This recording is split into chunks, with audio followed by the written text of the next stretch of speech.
The Late Night Alternative with Iain Lee on Talk Radio. We have ways of making you talk. I've not plugged it in. I was all set, and I forgot one important. Oh, buggery balls! What's that? No, that's not the lead. Hang on a minute. Got to find the right lead. Hang on a minute. Got to find the right lead, Alan. Iain. As soon as I find the right lead, you're off. Okay. Right, you're off.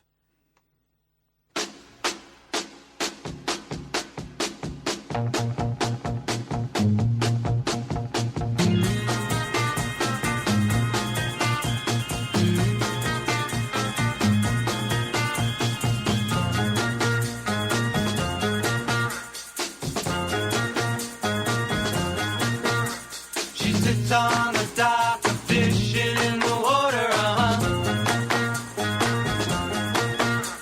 I don't know her name, she's a fisherman's daughter,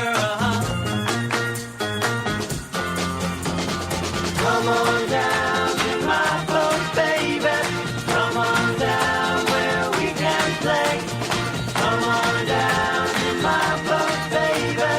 Come on down, we'll sail away.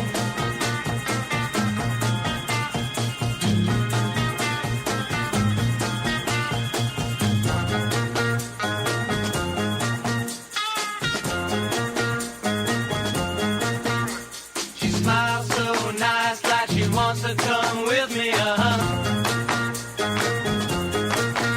But she's tied to the dock and she can't get free. Come on down to my boat, baby. Come on down where we can play. Come on down to my boat, baby. Come on down, we'll sail away. Fish all day, sleep all night. Father never lets her out of his sight. Soon I'm gonna have to get my knife and cut that rope, so we can go fishing in my little red boat. Make you happy in my little red boat. So come on down to my boat, baby. Come on down where we can play. Come on down to my boat, baby. Come on down, we'll sail away. Come on down to my boat, baby. There we go. That's quite inoffensive. Come on down, my boat, baby. Come on down, we'll sail away.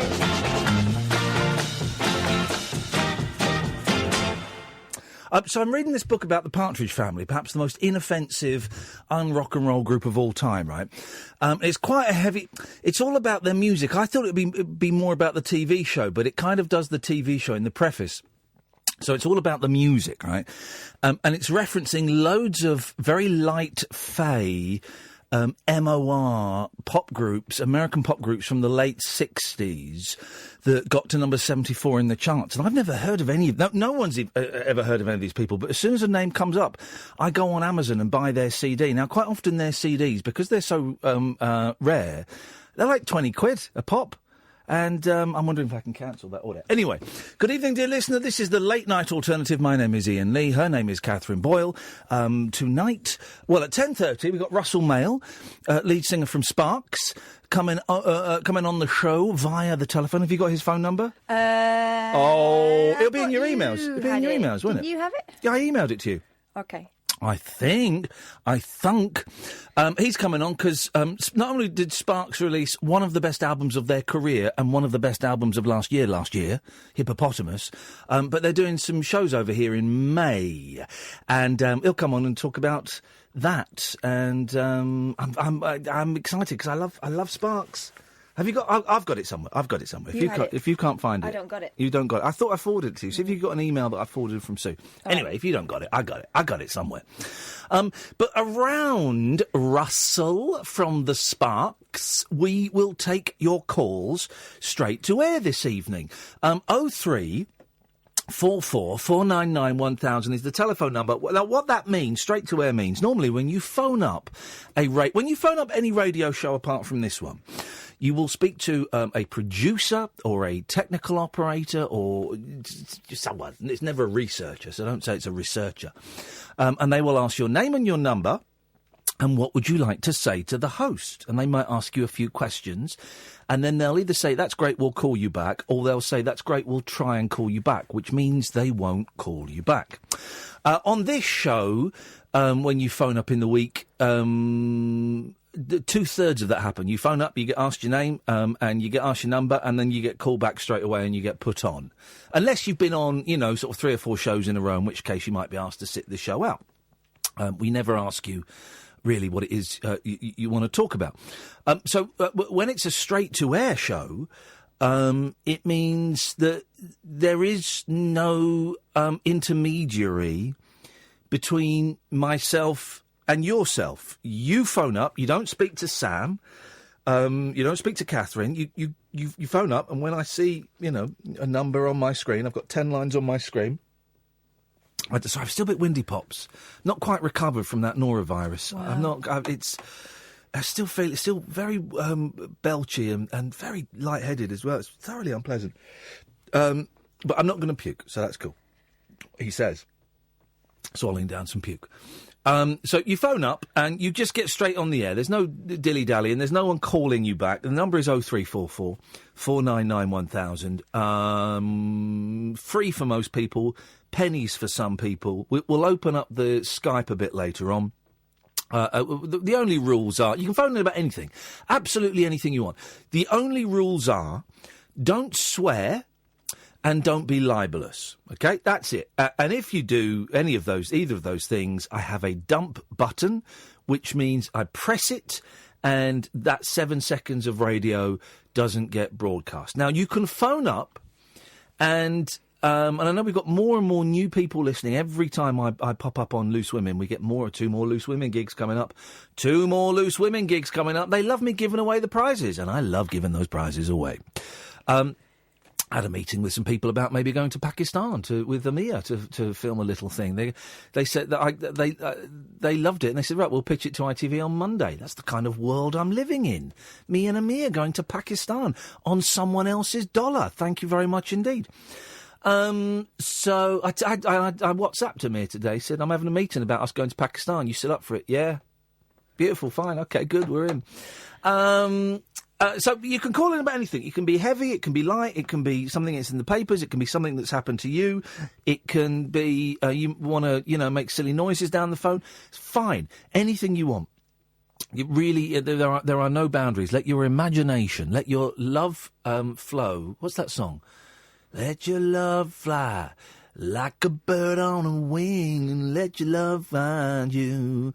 But don't live in things and let your love guide you. You know what I mean, that season. Is it Doobies? Let your love go like a morning thing and let your love find you.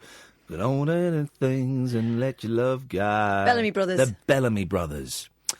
I tell you a song I really like, and I've always liked it, and I don't like this phrase guilty pleasure, because why should songs be guilty? Why should we feel guilty about songs? Unless, of course, you like the Lighthouse Family or Coldplay, in which case you should be rounded up and shot. Keep that to yourself. But one of my favourite songs of all time, is it John Paul Jones? Love is in the air. What a great song. Yeah. What a great... Every sight and every sound. I tell you the one word that describes that song. It's sexy. Oh, come on. That is a sexy song. Love is in the air, every sight and every sound.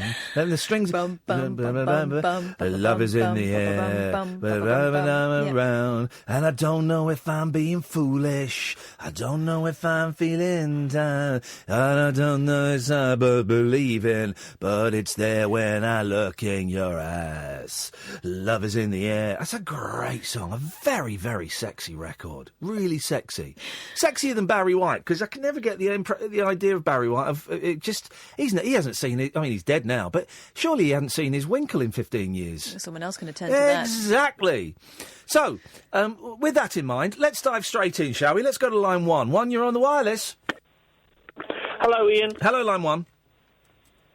Hi, I'm looking forward to Howard Hughes' show on Sunday night. Howard Hughes, 10 o'clock until 1 o'clock every Sunday night, The Unexplained with Howard Hughes. Why are you looking forward to it?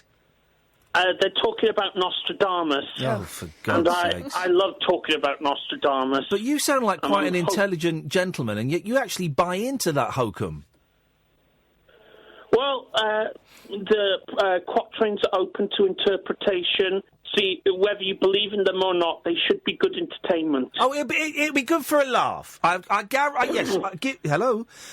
Yes. I give you. Hello. I give you that. It'll be good for a laugh. Hey, what's this story I've been reading about?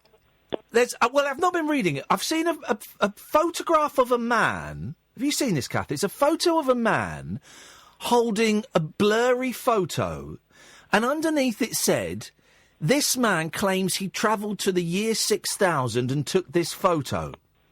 Not much has changed, but they live underwater." I've added that last bit myself. Have you seen this, Jonathan? No, I haven't. OK, thanks very much for your call, caller. Yeah, this... Hang on a minute. He's still there. There we go. There's this guy holding a really blurry photo of what looks like towers. This man claims to have travelled to the year 6000 and taken this photo. I haven't seen it. See if you can find it. You didn't dream it. See if you can find it, which you will, because it's doing the rounds at the moment, and then see if we can get him on. Let's go to line 2. 2, you're on the wireless. I've got a dirty. Thank you very much indeed. Let's go to line 3. 3, you're on the wireless. Quite something in this room. So hot. Oh, it's so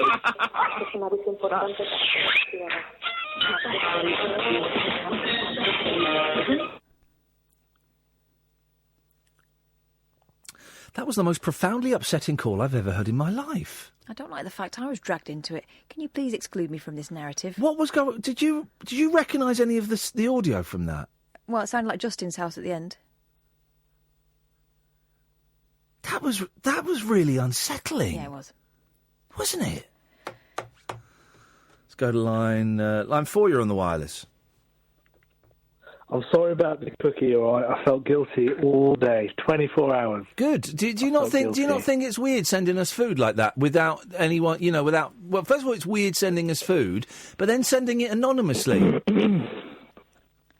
No, actually, it was on Uber Eats, and I told the guy.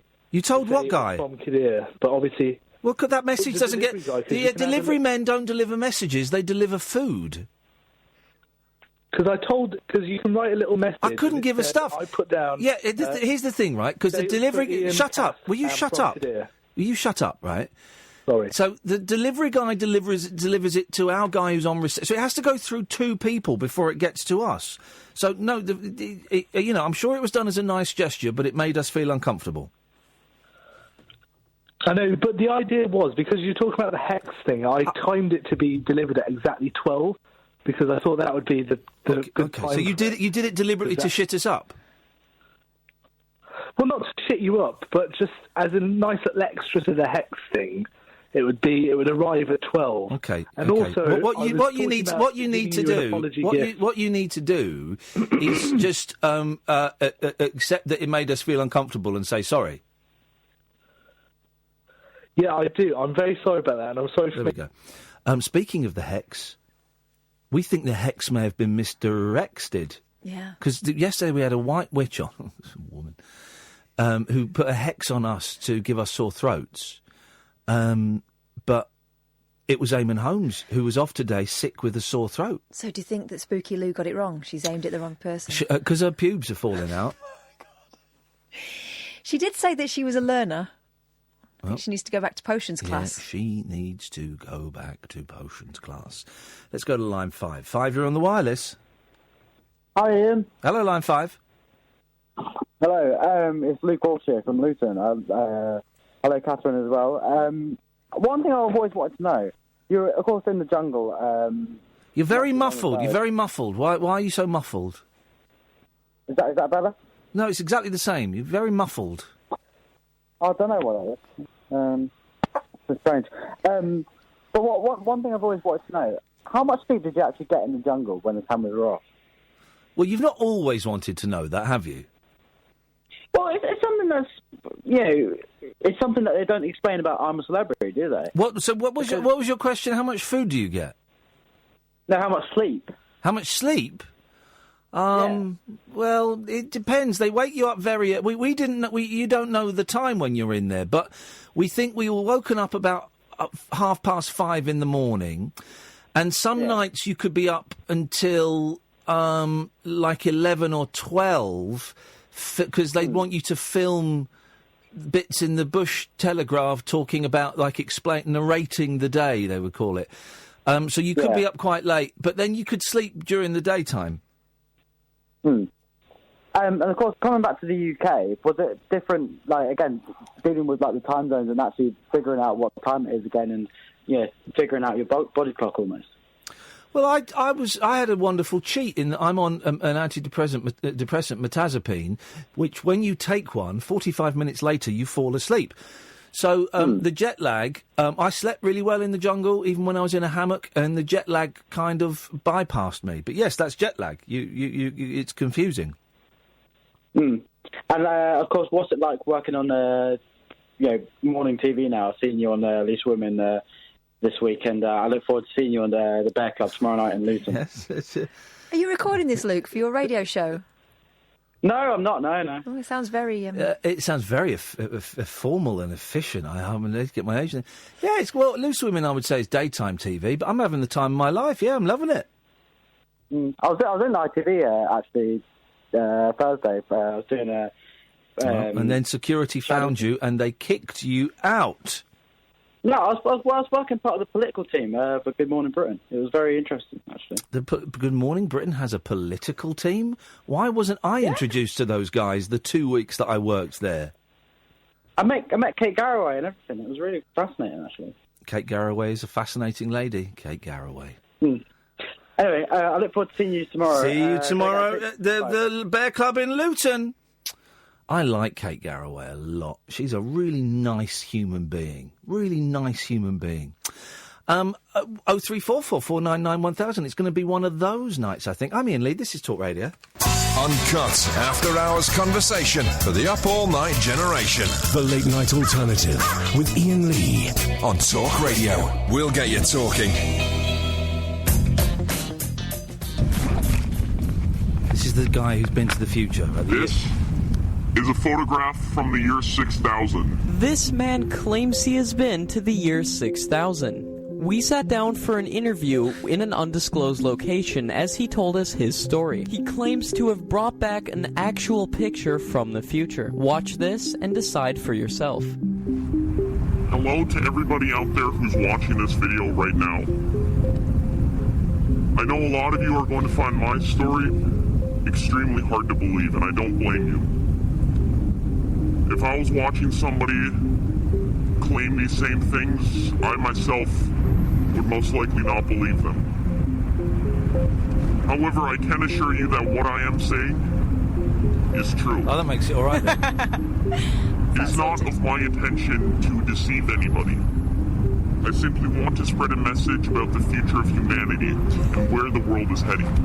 You may be asking, what do I know about the future?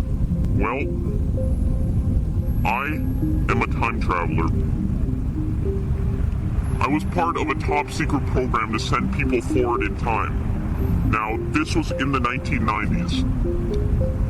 I was selected to be one of the test members of the program. There is secret time travel technology that is being hidden from you at this very moment. There are many technologies, in fact, that the public, like you watching this video, has no clue about. I wish to change that. I wish to make it so everybody out there knows what exactly is being hidden from you. Because it's not right. So I was selected to be part of this top secret program to send people forward in time. I myself was scheduled to be sent to the year 6000. Now, like I said, it's going to be very hard for a lot of you to believe that I myself have been to the year 6000, but I have. I've seen the way the world's changed, the technologies that have emerged. He sounds convincing. I mean, I'm buying that. I'm buying that. Why would you not buy that? They've pixelated his face. Although, in fact, he's saying it happened in the 90s. He looks about 12. Well, I know. And there's that one. There's a picture further up in the stills. Yeah. And from here, because it's a bit blurred for me, I can see it's the face of a child. So these... who knows, guys? Who knows? Good evening, line 6. You're on the wireless. Beetle John speaking. How are you doing? Hey, hello, Beetle John. How's it going? It's Beetle Dredge here. Hello, Dredge. We thought you died. Haven't you finished the Partridge Family book yet? No, mate. It's quite because I'm gonna. Here's the thing, right? The book costs about £50. This Partridge Family book because it's you have to get it from. It's a limited run, and you've got to get it from the States. It costs a fortune. So I'm going to lend it to Dredge when I've done. No, I can tell you exactly what page I'm on because it's. I'll be honest, mate. It's quite impenetrable. It is. Oh dear! Right, That's there are. That sounds unfortunate. There are 441 pages. I'm on page 20. It's a tough nut to crack. He does the whole TV series in the preface. Well, what's the rest of it about? Not about blooming music. Yeah, it's about the music. For heaven's sake. But was the Partridge Family actually on UK television? Because I sort of have a vague memory of it, but I don't know whether... Well, I remember they showed it in the 90s on Night Network, because that's where I used to watch it. But I guess it must have been on in the 70s. It must have been on in the 70s, John. Everything was on in the 70s. But I just saw this weird programme about the music business, and they were interviewing the Zombies. Oh, yeah. Right? And Colin Blunstone said that they had a big hit with the first record, She's Not There. Then they had 13 singles, none of which charted. Yeah. And they had to go back to normal jobs. Yeah. I found that a bit weird. You know, Colin Blunstone saying that he had to go back and get an insurance job. Yeah, I know. Well, doesn't Nick Hancock sell mortgages now? This is what I heard. Nick Hancock sells mortgages. So that's weird, isn't it? I mean, imagine going into an office like that and you've got Nick Hancock there and also Colin Blunstone. Yeah, I know. And well, this is my concern. One of my many concerns in life is that I will end, and it could possibly happen, and it's come very close to it a couple of times. You end up doing a proper job, a real job, having to get off your arse and go and work. I can't think of anything worse. Nor can I, and that's what I'm doing. Oh God! Well, it's better to have loved and lost than never loved at all. Who would be the most famous person? That's my question to your audience this evening. Yeah. Who's the most famous person who's ever had to go back to a normal job? Well, we know Zammo works in a key cutters, cobblers. I've heard true. This, yes. Barrymore. The Grange Hill thing is weird. Yeah. The Grange Hill thing is a bit of a curse in a way. Do you think? Yeah. Well, Gonch. Look at Gonch. What's happened to him? No, nothing. He's just really ugly. Oh, like, no, me. That was mean. He was cute. That was mean. Yeah. Bob Cowgie's got a candle shop. 4 candles. He has. More than 4. No, it's not, he has got a candle shop. I know, I've spoken to him in it. All right, mate, calm down. No need to show off. Just you hobnobbing with Spit the Dog's no, he wasn't waxy remains. What? The bassist from the New York Dolls ended up in a library. He did. That's a really good documentary, isn't it? Yeah, but it's a strange old thing, isn't it? Have I got this right? Doesn't Pete Townsend work in Carphone Warehouse? Have I got that right? Sounds about right. The lead guitarist from The Who. It's someone like him, isn't it? He works in Carphone Warehouse. Someone like him. Someone like him. It's him or Clapton, someone like that. I think sells mobile phones now. Dredge, I'm going to have to let you go because we're going to go to a break and then we're going to come back and speak to Russell Mael from Sparks. Brilliant. Thanks very much. There we go. And that's exactly what's going to happen. The radio show for people who know the best part of the day is the night. The Late Night Alternative with Iain Lee on Talk Radio. We'll get you talking.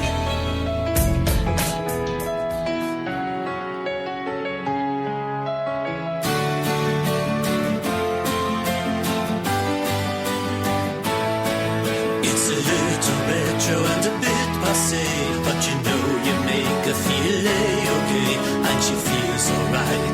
The stars are bright, the missionary position, and the acrobats, well, they tend to scoff. All you know is that you can get her off, and you feel alright. The stars are bright, the missionary position. The trial and true is good enough for me and you, for me and you. The trial and true is good enough. Don't need any more. We don't need any more. A rebranding effort might just be the thing, but it means a name and we're continuing. Always feeling fine. It ain't the wine, it's the missionary position. There are pros and cons to each different pose, but we don't see any need to get to those, 'cause we're feeling great, a heightened state, the missionary position. The tried and true is good enough for me and you, for me and you. The tried and true is good enough. Don't need any more. We don't need any more. Don't need any more. We don't need any more.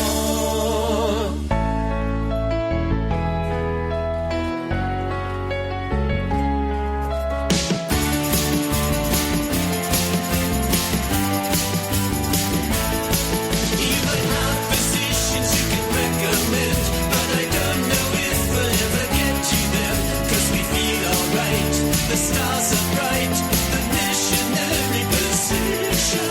You might pride yourself, you're so avant-garde, but with me your classicists, I guess it's hard. Patronize what you like, we both like the missionary position.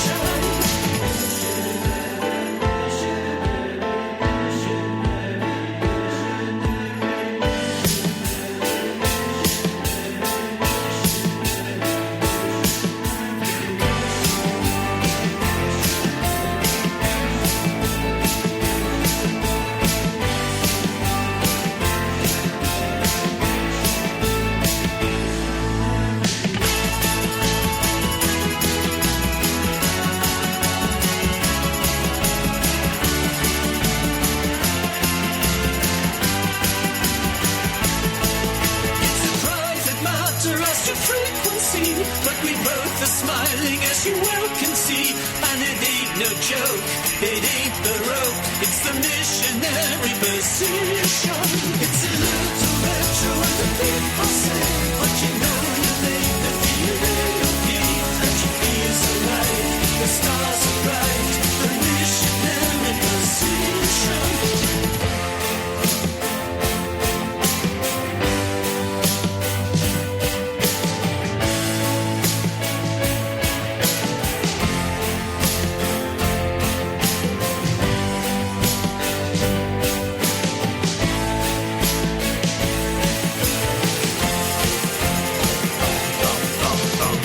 What a song! Man alive!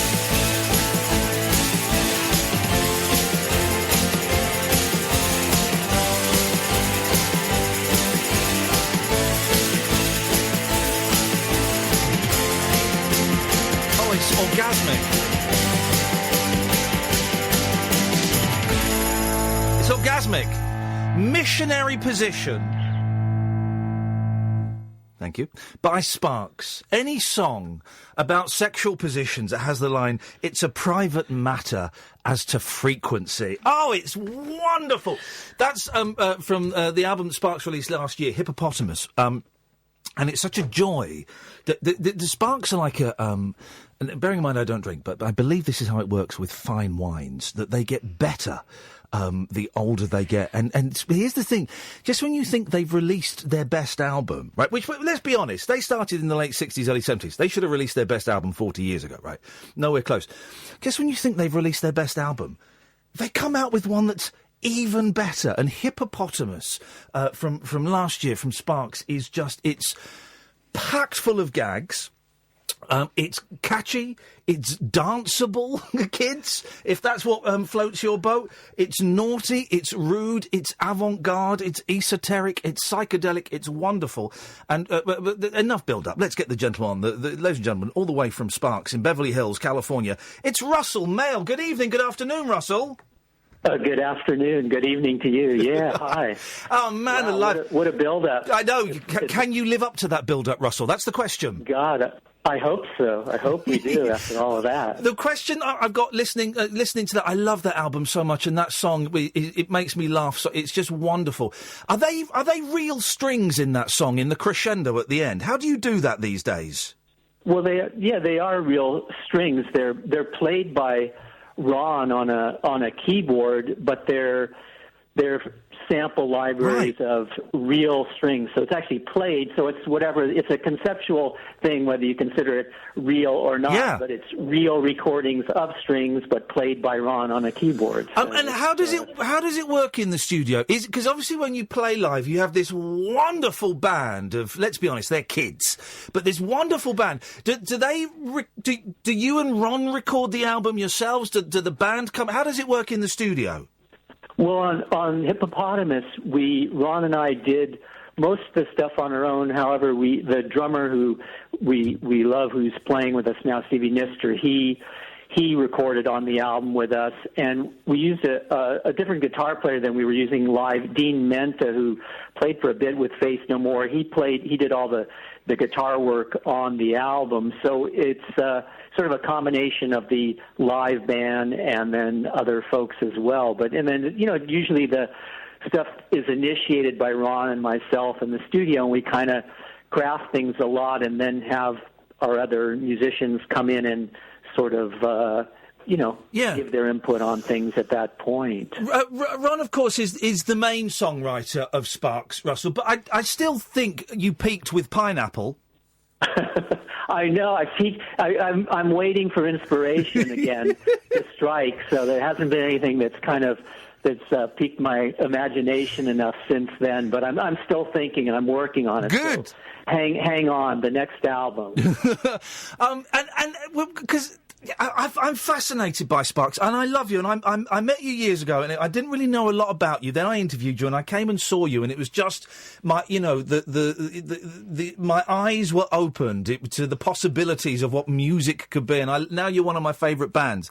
But partly why I love you so much, I don't know anything about you two. This is, I know little bits like the Ron's Trainer collection and, you Half Nelson. And I know these little bits about you.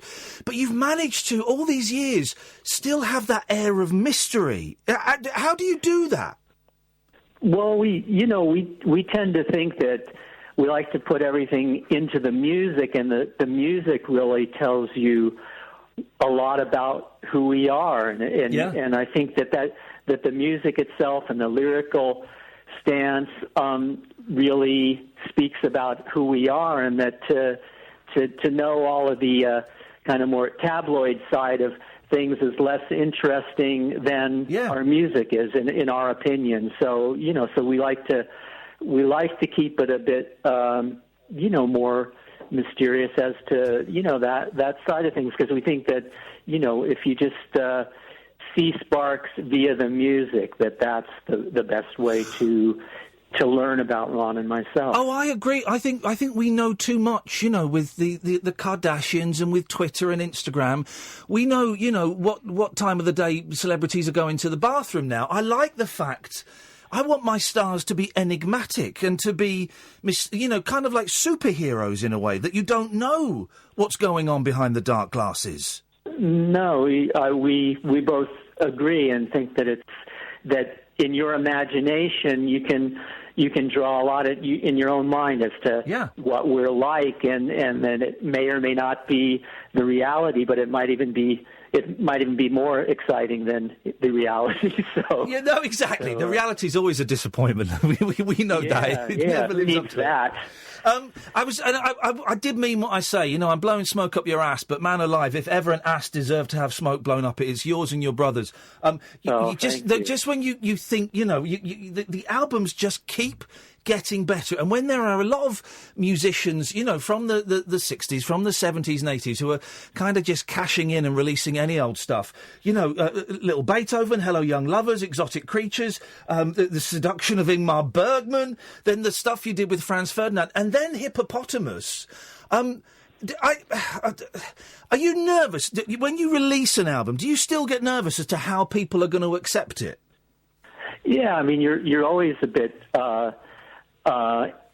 petrified as to what the reaction is going to be. But we just, the only thing we can control is just what we do with the music and what we put into it, and doing music that we think is vital. And if it doesn't stimulate us, then we kind of say, well, how can we expect it to stimulate our audience as well, our an audience? And so, you kind of just have to be a good judge of what you do, and then at that point it's out of our hands. And that's why we were so pleasantly surprised, the reaction of Hippopotamus in around the world, and, particularly in Britain, and just how it was so well received, because we never know once it leaves our hands and leaves our studio. It's kind of up to the gods or whoever to determine its course. So now I'm here with Katherine, my producer. Now you hadn't seen Sparks live, and we came to a little Q&A that Ron and Russell did in London for the release of Hippopotamus, didn't we? Yeah, I did. So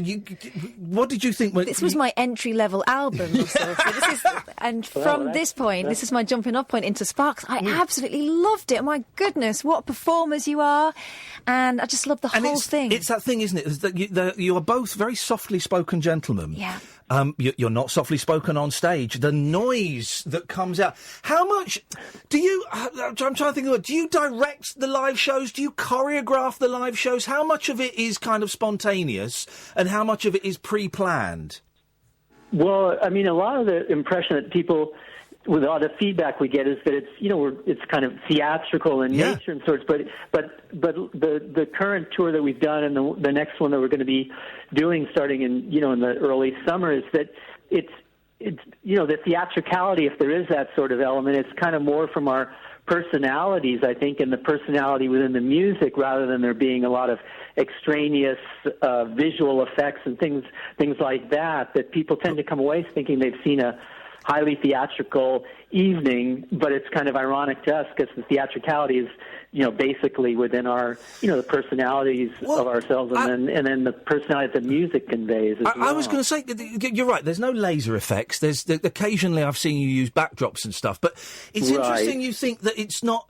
To me, it's like a performance art. It's not a rock concert. Go on, Kath. Because this, each song is a story, or each song is a picture. You know, you're taken to somewhere different with each one. But also, you've got the theatricality of Ron at that keyboard. You know, just staring out deadpan with the occasional break of that. You're waiting for the moment, aren't you? You've got Russell bouncing around. I mean, like a 16-year-old, and then you've got the wonderful band who are generally in the background, but then every now and then one of them will just kind of step forward a bit. And it does. It's like, well, it's not a concert. It's a performance piece. But also, I mean, even Ron, you can tell everyone's having the time of their lives there. You know, there's so much energy in there. Yeah. Yeah. No, we like that comment that what you mentioned about being like performance art in a way, even though it's nothing that's kind of planned out as specifically as that. It's just what comes out when we perform Sparks songs and when we go on stage, and those are our personalities. And we don't do a lot of, you had asked about whether it's planned out, what we're going to be doing and how we work with the band, but it just sort of, a lot of it's just dictated by the way the music is and just the way we are as personalities. So, yeah. You're coming back to, for those who don't know, Hippopotamus, go and buy it. Go and buy any of their albums. And the thing is, whatever album you get, that's not going to be, that's just a tiny percentage of what Sparks sounds like. You are coming back to the UK for 3 dates in May. Tuesday the 22nd in Glasgow, Wednesday the 23rd in Leeds, and Katherine, I'm calling this now, Thursday the 24th at the Kentish Town Forum, which is where I first saw the band. We're taking that night off. Okay. Let's just take the night off. This is the thing, as I get older, Russell, I've missed so many great concerts that I should have gone to because of work and stuff. Let's take that night off. Let's go and see the show.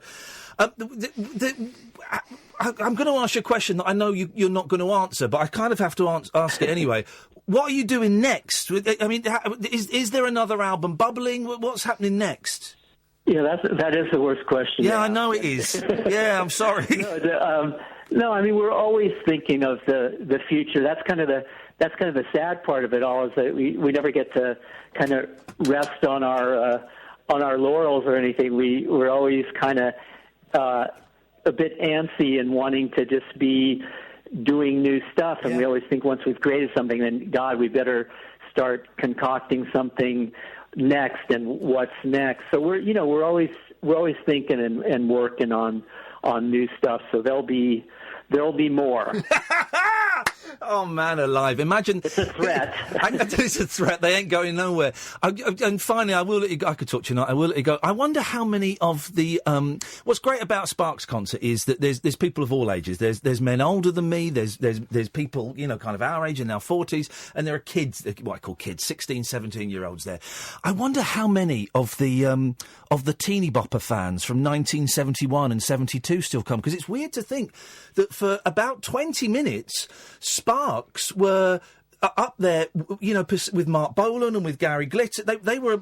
You had teenage girls screaming at you.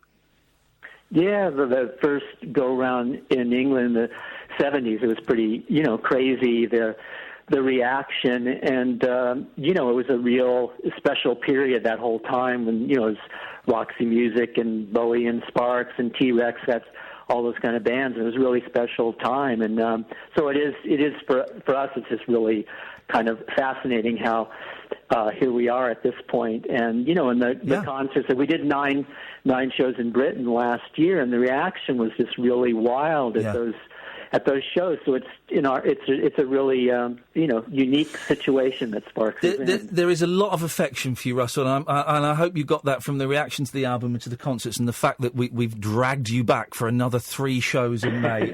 We did, and we're going to be announcing. There's also going to be more shows around Europe that are going to be announced next week as well. So these 3 are just the beginning, too, of things. So It's going to be, again, another exciting period. Hey, man, I look forward to seeing you in May. Send our love to Ron. And I will. But thank you so much for coming on, Russell. It's always a pleasure. Thank you, mate. Thanks so much. Speak to you in May. Thank you very much. Russell Mael of Sparks, ladies and gentlemen. Do you want to go and say goodbye to the gentleman? Yeah. Wow, what a thrill. The Hippopotamus is a joy, but you can dive into any of their albums. You want the original classic Kimono My House. Little Beethoven is a personal favourite of mine. Exotic Creatures. Just dive in there, right? Because none of them are even remotely similar. I think the only 2 bands I can name where each album has been a progression. The Beatles, XTC, number 3 on that list, Sparks, ladies and gentlemen. They're playing in May, Glasgow the 22nd, Leeds the 23rd, and hurry, the 24th. They're at it's still called the Kentish Town Forum, I believe, and me and Kath will be there. This is Talk Radio. The Late Night Alternative with Iain Lee on Talk Radio. We'll get you talking. Man alive. Just big grins. If you can watch the show, you can watch the show. We put clips up online now, which is great. And and I know I've gone a bit heavy with the retweets of the little clips and stuff, but I really want them to be a success. And all we need is one of them to kind of catch the internet wind and become, big, and suddenly we're going to get a load more listeners. And it has to be said, our clips are getting, 6, 7, 8, 9, 10,000. The others are getting like 230. Anyway, that's bad. So thank you for putting up with my retweets and things like that. If you do see them, watch them, retweet them. The little clips are about 1 minute, 2 minutes long. You can watch the show live. By going to periscope.tv/Iain Lee, and you can watch us there. And there is a way that you can hook it up so that it shows on your TV. Now, I went nuts. Oh, I've gone deaf in my left ear. What does that? What does that? Mucus? No. It's like pressure thing. Oh! My left ear's gone. Anyway, I went nuts and I bought a really big TV. 50 inches. And I've taught you how they measure TVs. Diagonally. They measure TVs diagonally, guys. And it arrived on Tuesday, and I took it back to the flat yesterday, and I set it up today, and I've not turned it on. And it's not made me feel happier. If anything, it's made me feel even more lost. What is that about? Surely, by buying a big, not that expensive TV, that should cure all my ills for about 3 months, shouldn't it? Instead, it's just made me feel more lost and bewildered. What's that about, guys? Try turning it on.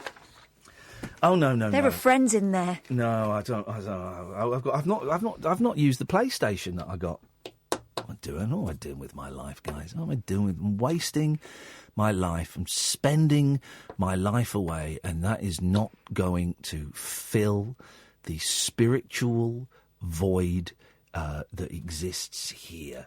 There's a hole here, and you know what? It's not that big a hole, but there's a hole here, and the TV doesn't fill it. The PlayStation doesn't fill it. Books line the edges. Books line the edges, but they don't fill nothing's going to fill that spiritual void, guys. But I might buy a car at the weekend, because that might fill it, mightn't it? That might fill it. Why does this feel like a Julia Donaldson book? Oh, God, I'm so miserable. Sweet Jesus, why do you guys listen to this rubbish? Oh, God. Anyway.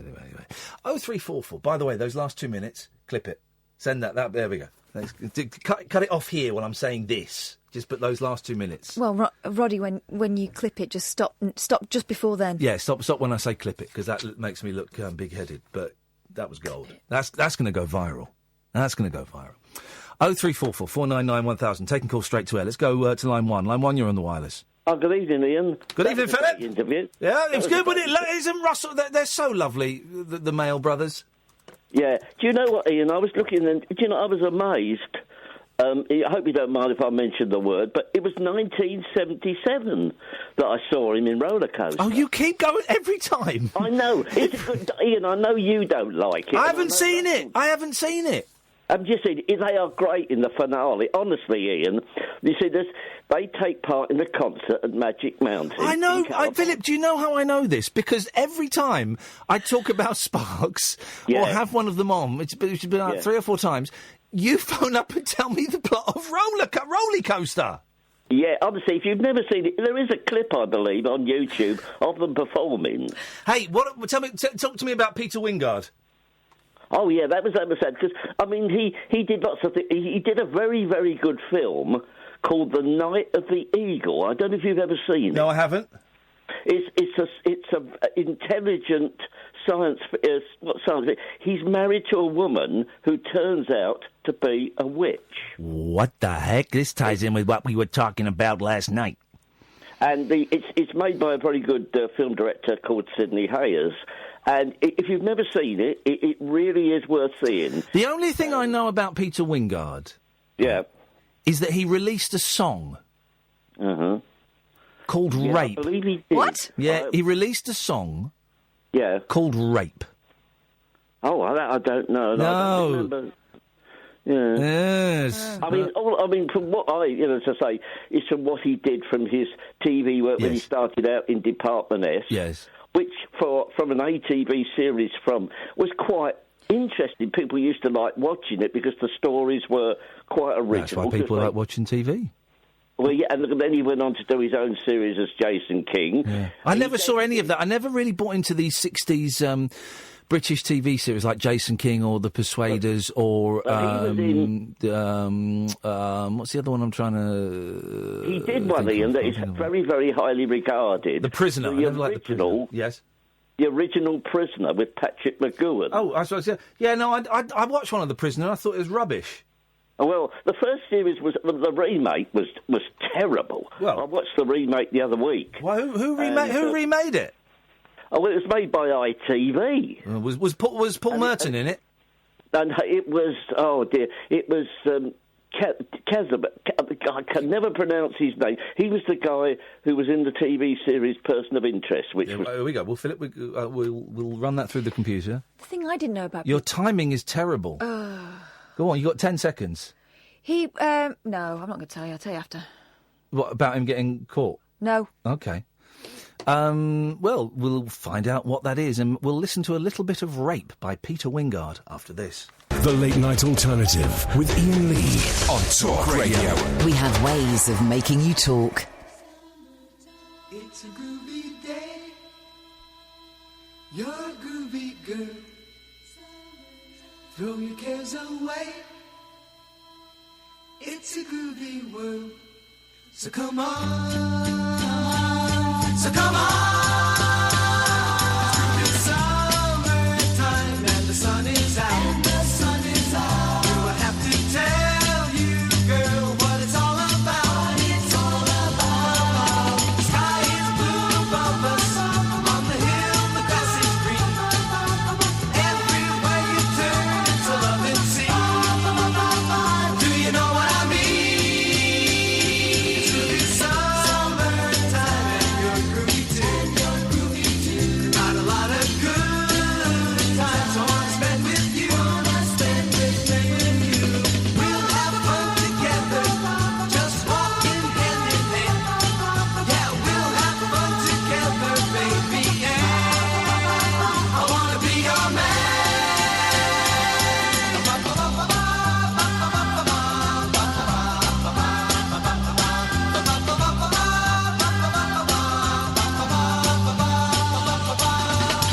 It's a groovy day.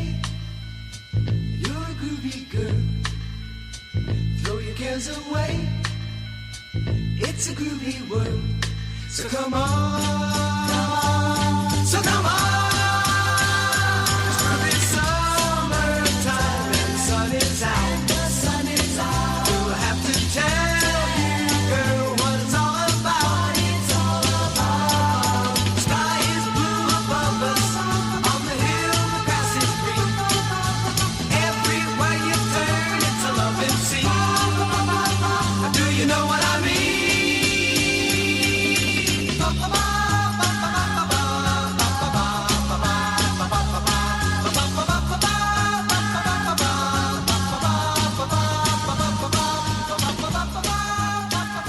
Well,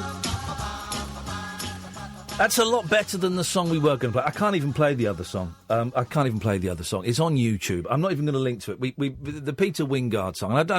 Listen, he was so much more than that song. Okay, so I don't want to be, he did this Uncle Rape, but he did do this Uncle Rape, and this shows how much I'm maturing. I ain't going to play it. No. I can't play it. Well, I'm guessing it's a joke. It's casually racist. Okay, that's the least of its concerns, right? Is the racism when he does a Japanesey voice? That's the least of the concerns in there. It's unplayable. It's unplayable even as a look at this weird old artifact from not from 1970, I think it was. It's unplayable. It's so wrong. And it's not even. I mean, we were sniggering at the start, but the sniggers soon turned to just WTF. Wait, what? It's just so. If you enjoy naughty songs and you don't think you would find it triggering, go on to YouTube. Peter Wingard. It's called. Well, they've labelled it Golden Throats. Oh God. But I think that's just because if they called it rape, it might have got taken down. So go and have a listen. I'm not even going to link to it on Twitter because I've got lots of young people that follow me on Twitter now. Mm-hmm. So I'm not even going to do that. But I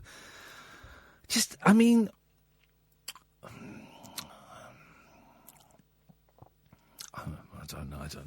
That was like recorded in a proper studio and Yeah. everything. Musicians worked on that. So more than one person went, yeah, this seems fine to me. It's just a little bit of fun. Just a little bit of fun, guys. What I was going to tell you was I was listening to another radio station on the way in. Yes. Briefly, before I realised my mistake. Well, because Eamon Holmes had bunked off. Well, it was James Whale. Yeah, well, exactly. Why would you listen to that? No. Quite like James Whale. Anyway, so they were talking about Peter Wingard. I prefer Ash. Huh? Do you? Yeah, I do, actually, yeah. Oh, yeah. I'll tell him. Oh. Anyway, I didn't realise Peter Wingard had, been kind of a trailblazer in a way. Yes. Because, it wasn't easy back then. He started out in a time when it was still illegal to be gay. Yes. And he was the first person. He wasn't the first person. There were a few people in it. But he was in the first gay British TV drama. It was this thing called, it was in 1959. Oh. So, I mean, gosh, still wow. deep in the you will not speak about this thing. Yeah, yeah. It was a play called South, which was set in the US Civil War and is about love between two soldiers. Wow. Yeah. On British television? Yes. I'm not sure how overt it was, but that's what it was about. Isn't that amazing? Well. Also, he was in Flash Gordon. I didn't realise he was the one with the metal face. I don't really... General Clytus. I don't really like Flash Gordon. Oh, I liked it. I never saw it as a kid, so it was on a couple of times when I was a kid, and so I could never join in those conversations in the playground. And then when I did watch it, I thought it was rubbish. Not even so bad it's good. I just thought it's just not an interesting film. There's nothing. Oh, I loved it. I'm not even sure I've seen it all the way through. I don't think I've seen it all the way through. We're taking calls straight to air tonight. 0344 499 1000 is the telephone number. This is the Late Night Alternative. Good evening. I'm Iain Lee. She is Katherine Boyle. You're listening to Talk Radio, which of course you can listen to on DAB by downloading the Talk Radio app. You can listen to it anywhere in the world on that, or you can also listen anywhere in the world at talkradio.co.uk. And that's also where you can go and listen to full shows. I think for the last 30 days they stay up there.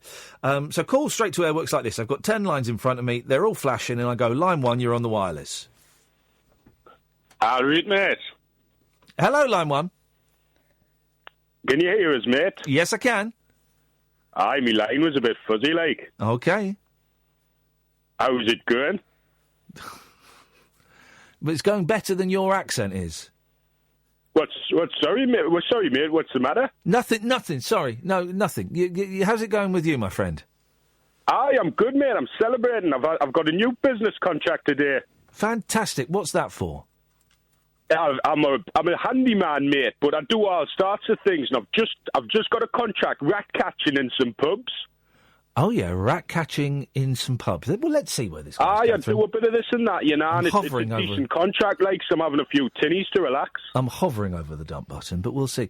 Well, that's great news, man. Fantastic. Well done.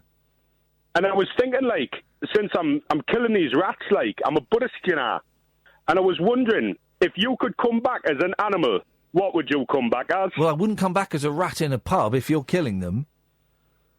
No, I wouldn't either, mate. It'd be dangerous. Nobody likes rats. It's a good question. There's a very famous, very funny Laurel and Hardy thing. What would you come back as? And he said, I'll come back as a horse. I can't remember the punchline to it. And he said, what? I think he does die. I think Stan Laurel does die in it, and he comes back as a horse, and there's a horse at the end with a bowler hat on. I vaguely remember that. What would I come back as if I were an animal? Oh, I'd come back as a cat, I think, because they have a very easy life, don't they? Well, you can help me do my job, mate. Hey, I could do a bit. Send you down the cellar to catch all them rats. No, I want to be a cat that belongs to an old lady, and I want to sit on laps and be stroked. And occasionally stroking her. Yeah, occasionally be startled as she stands up, and I'm asleep, and suddenly I'm like falling. What was that? Oh, right. Yep. There we go. Hey. So that's what I'd like, I think. What would you be? A good life, that, mate. A nice house cat. What would you be? I think, mate, I've thought about this a lot.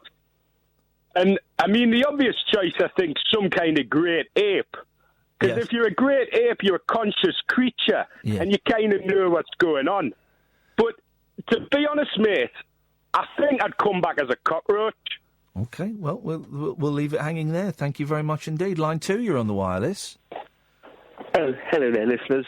It's me, Steve Allen. I'm just phoning up to inform you all that I'll be off sick next week because I accidentally sat on my spike. Thank you very much indeed. I've worked with Steve Allen. His party trick at the Christmas party was to get his ding-dong out. Every year he gets his ding-dong out at the Christmas party, and by ding-dong I mean penis. Apparently he was very, very rude about me while I was in the jungle. I think he loves you. Well, I think he must do. I thought he died, if I'm honest. But apparently very rude about me. He's such a... I made the mistake of listening to a few minutes of his show the other day. Dear God. Where does he get off calling people fat?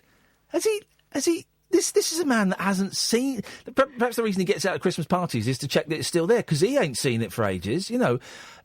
How dare he body shame anybody. I mean, it's just ludicrous, and he mocks people for having no talent. Well, what talent does it take to be on the radio for 2 hours a day, slagging off women in newspapers? Where's the talent there? That's his act, though, isn't it? And he mocks... I don't know exactly what he was saying about me, but no doubt mocking my TV career. Well, my TV career was not much, I'll be honest, but it's better than the TV show Five's Company that you did.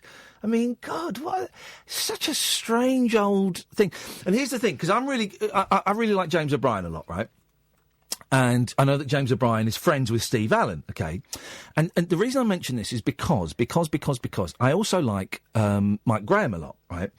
And Mike Graham's been slagging off James O'Brien. Oh, I know, I saw. And a couple of people said to me on Twitter, oh, should you do something? No, of course I shouldn't. I can like Mike Graham and I can like James O'Brien. And in the same way, I would never say to James O'Brien, what's going on with Steve Allen? Because that's not...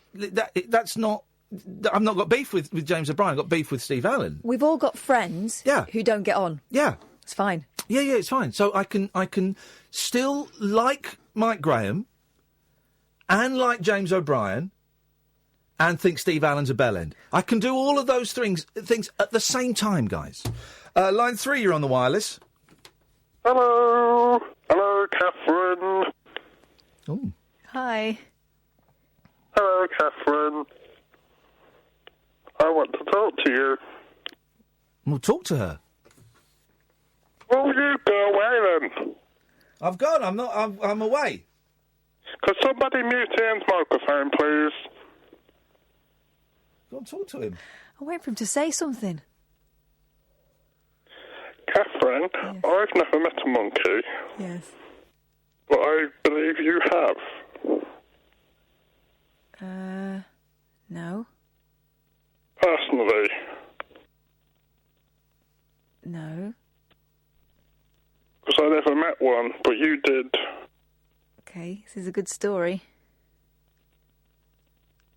Tell me. No, but it wasn't fair. Tell me about what happened. No, don't bother. Let's go to line 4. 4, you're on the wireless.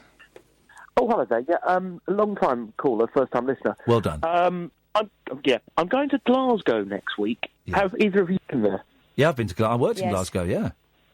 Yeah, what, any tips, any hints, any suggestions of what to do? It's a place. What do you mean? What, all cities are the same, just the next is next door to a Marks and Spencer's or a Gap, you know. It's just sort of... it's nice, Glasgow. What are you doing there? I can't really talk about it. OK, fine. Well, then don't phone up a bloody talk show. Line 5, you're on the wireless. Hi, Ian, man. It's James. How you doing? I'm good, thank you, James. What do you have for us this evening? Really boring admin call. Can I just double-check I'm on the guest list for tomorrow? I'll love you forever. Oh, yeah, no, you're on the guest list for tomorrow. Of course you are. Yes. I'm glad you reminded me, because I forgot to put you on the guest list. You're on the guest list for tomorrow. Thank you. See you then. Bye-bye. Ta-ta. Let's do one more, then we'll have a break. Line 6, you're on the wireless.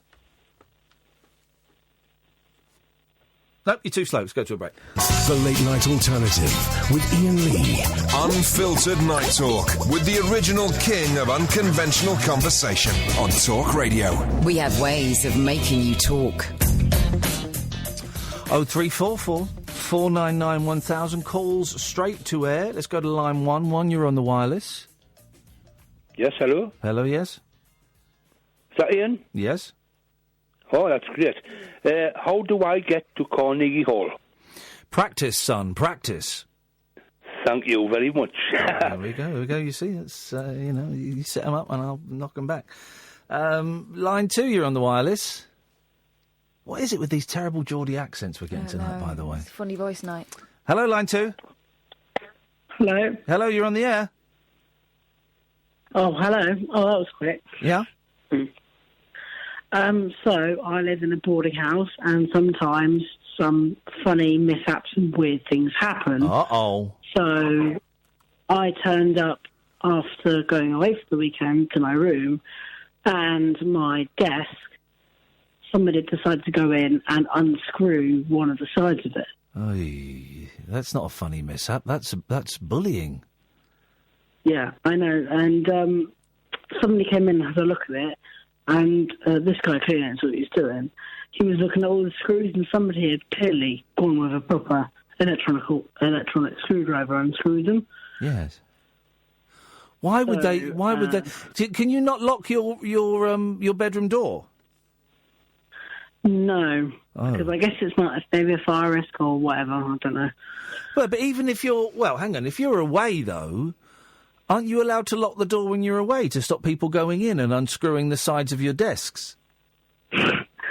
Yeah, but I think it might have not got locked. I don't know. Okay, well, it sounds like when you say a boarding house, is this like a halfway house or something?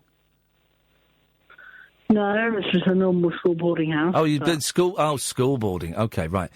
Well, boys will be boys. So what do you mean they unscrewed half of your desk? Yeah. So what? So that when you sat, it collapsed or something, or they could get access to all your. Why did that? What was the joke? So I walked into the room and I saw, so on the side there was like sawdust and stuff that had fallen off, clearly, yes, and screws on the floor, and one of the sides was bent sideways and on the floor, and my computer and stuff, my laptop, and my TV, they miraculously moved on the floor for some reason. So I don't know why, but yeah, they decided to move on the floor when they were doing it. So at least that didn't break. Well, at least that didn't break. So, do you know what? Actually, there's something I'm more interested in than your desk. How old are you?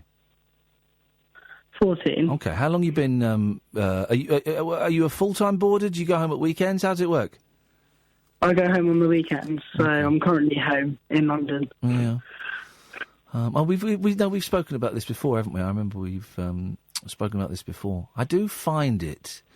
I'm not in any way making a judgment on your family or your parents or whatever. I do find it odd, Catherine. I say turning to Catherine as she's a parent of children, as am I.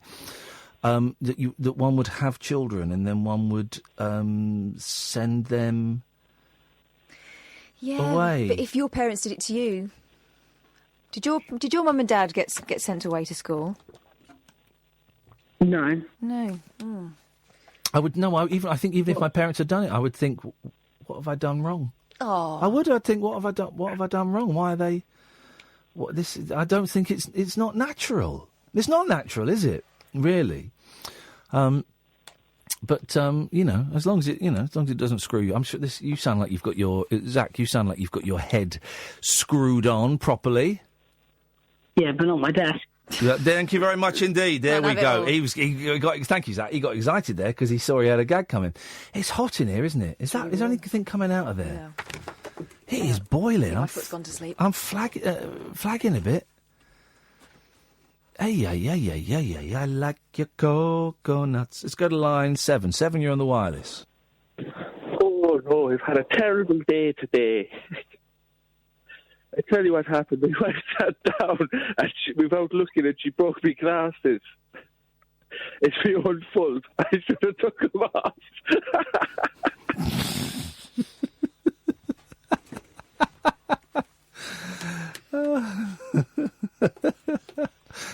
I enjoyed that. It wasn't particularly funny, but the joy that the caller was experiencing, he or she, was infectious. It was infectious.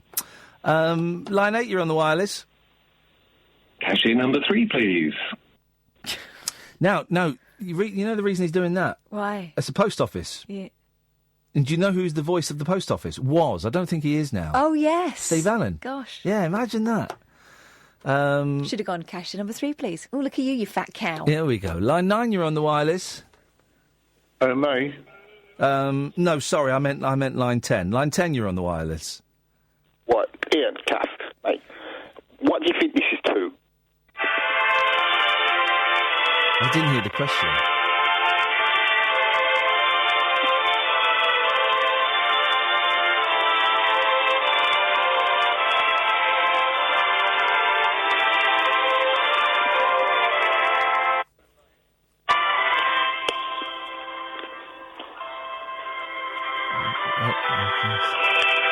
If he's asking what I think of it, I think it's wrong.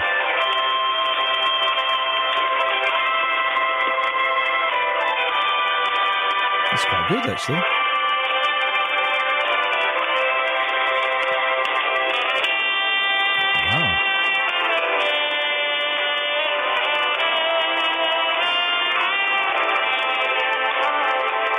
Have we been put on hold in the 80s? I don't know. I quite like this. I quite like that. What was it? Well, I thought you'd rang up. No, I was listening to it. It was good. Peak practice. Sorry? Peak practice.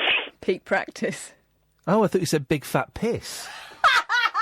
I thought he was.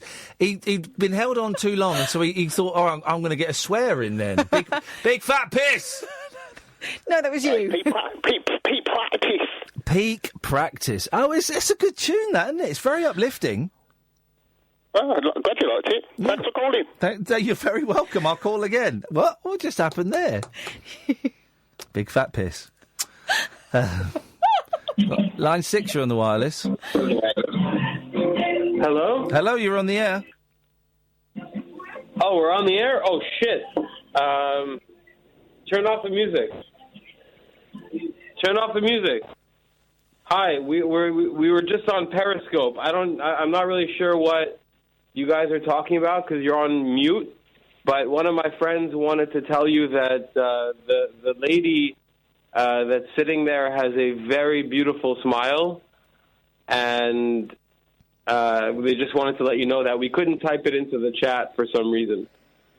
So we just wanted to say that. We're in Egypt watching you. You're in Egypt watching us? Yeah, I'll pass you a friend of mine. He wanted to just let you know about the lovely lady. About the face. Hello? Hi. Hi, whereabouts in Egypt are you? Cairo, Egypt. Cairo, Egypt. And what's going on over there? What's the scene in Cairo, Egypt? It's chilling. We're having glasses of whiskey and enjoying our company between friends. And how many people are there with you then this evening?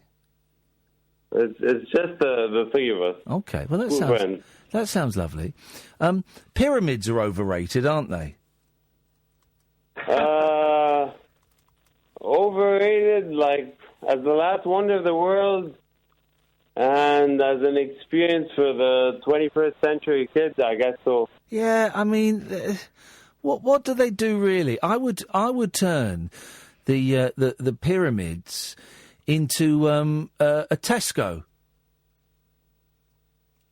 Tesco's a supermarket. Yeah. Turn it into a supermarket. I'd turn it into a hide and seek or a paintball or like laser tag. Oh, mate, no. laser tag. You speak of my language with the laser tag, my friend. That would be awesome. Is there inside the pyramid? Are there like secret sections that we're not allowed to go into? But like they actually just discovered an empty space with some weird microns. Oh yeah, no, I saw this. It's supposed to be the size of an aeroplane. Yes, they've basically found a huge space that is a void that has. They don't know how to get there yet, but they're trying to use technology that scans through the pyramid. I'll tell you the technology they should use: a sledgehammer. Just smash your way through. Get in there. That's what actually, that's another thing that's very interesting. Actually, that's it's very interesting because they found. So they discovered that with mummies, the ancient Egyptians were used to representing themselves as the wealthiest or in their prime. Were trying to show or represent themselves in the wealthiest manner, but they found that through the sarcophagi, they found layers and layers of paper that were accounting papers that actually were evidence to their actual financial situation at the time. Oh, wow. So they were wrapped up with their accounts. Exactly. So in order to be able to find out actually the current situation of whomever was buried at the time, they'd have to destroy the sarcophagus.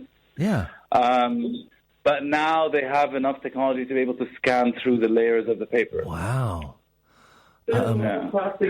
Yeah, there are a lot of plastic bags, and we're just responding to a comment. Somebody commented on Periscope saying there's a bunch of plastic bags in a Pizza Hut. There's also a KFC right across the... What? Now listen, you guys were the forerunners of what we call the Arab Spring. You guys kicked it off, if I remember it correctly, 7 years ago. Was it?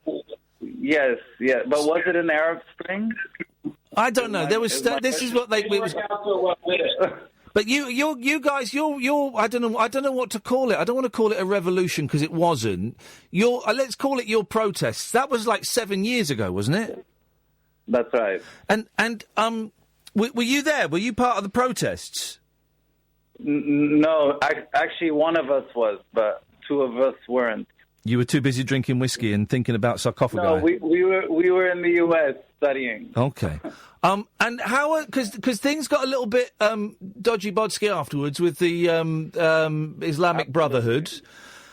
What's this? Everything had got a little bit dodgy. Is it still dodgy now? 7 years later. It's still very much dodgy. But it's safe to visit, so book your tickets. Was it? I mean, Egypt in general is actually quite safe, but it's just there's so much uncertainty. We don't really know which direction. Well, this is it. Was it better 8 years ago, before you had the protests, when you had a dodge pot in charge, but you kind of knew what was going on?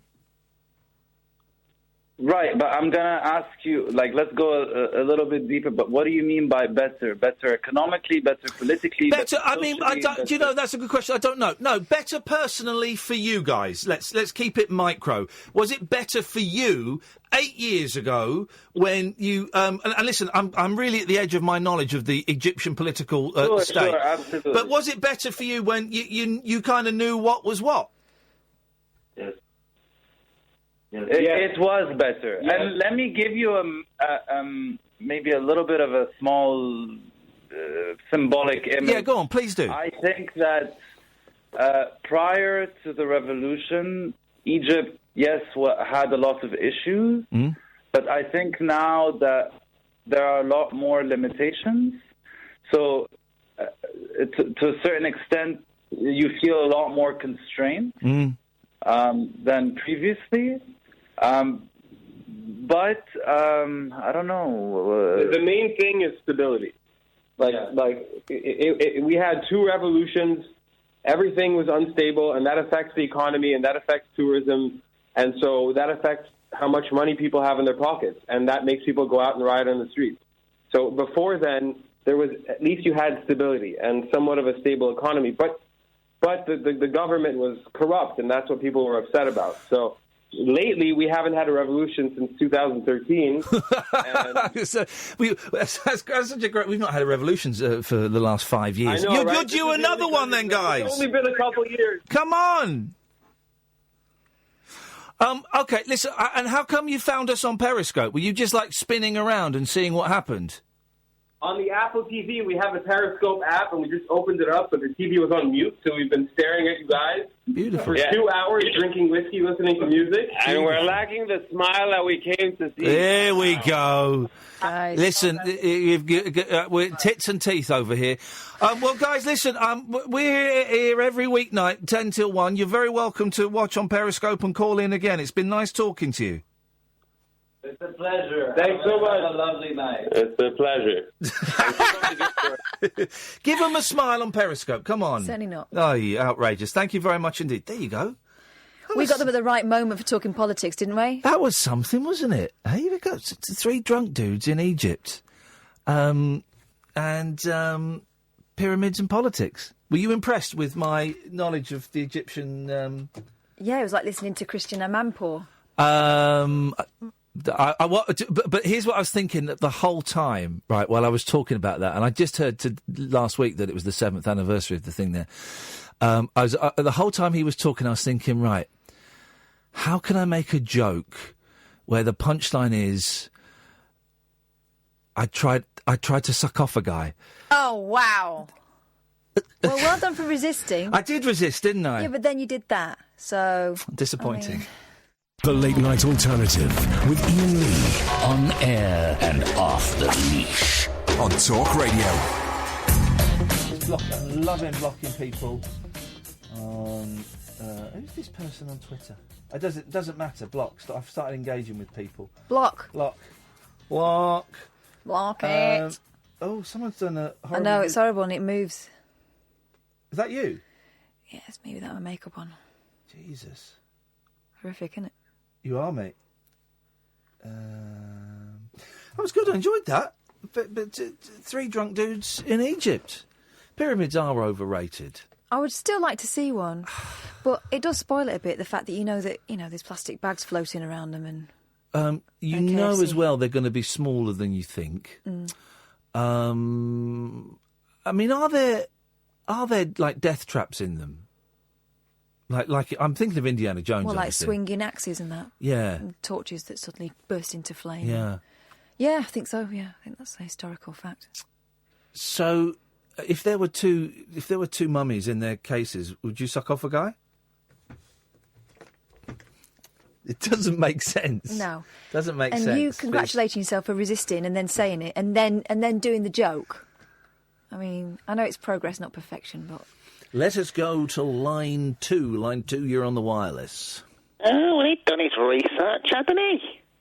Who's that, then? Your last caller. Well, no. What, by being Egyptian? This is an Egyptian Yeah, gentleman. it was obviously his nan's kitchen in Barnsley or something like that. Yes. I've got a request. Okay. Lock in. Sorry? No, not Lock tonight. in. Not to... Lock in. Radio lock in. What happens at 1 o'clock on a Friday? Because it's not Paul Ross. Have a look at the schedule. The schedule. I can't do a lock-in. Radio lock in. All the callers listen, call up and say radio lock in. Well, no, because we're not going to have a lock-in tonight because I've got the kids tomorrow, so I've got to be up. Tell you what we can do, caller. We can give everyone your phone number and you can have a lock-in by yourself. Yeah, we could do that. How about that? Could I do a burp? A what? A burp. Have we spoken before? Yeah. When have we spoken? In a few years now. But can I do a burp? I never met you in court, did I? Well, I wasn't there.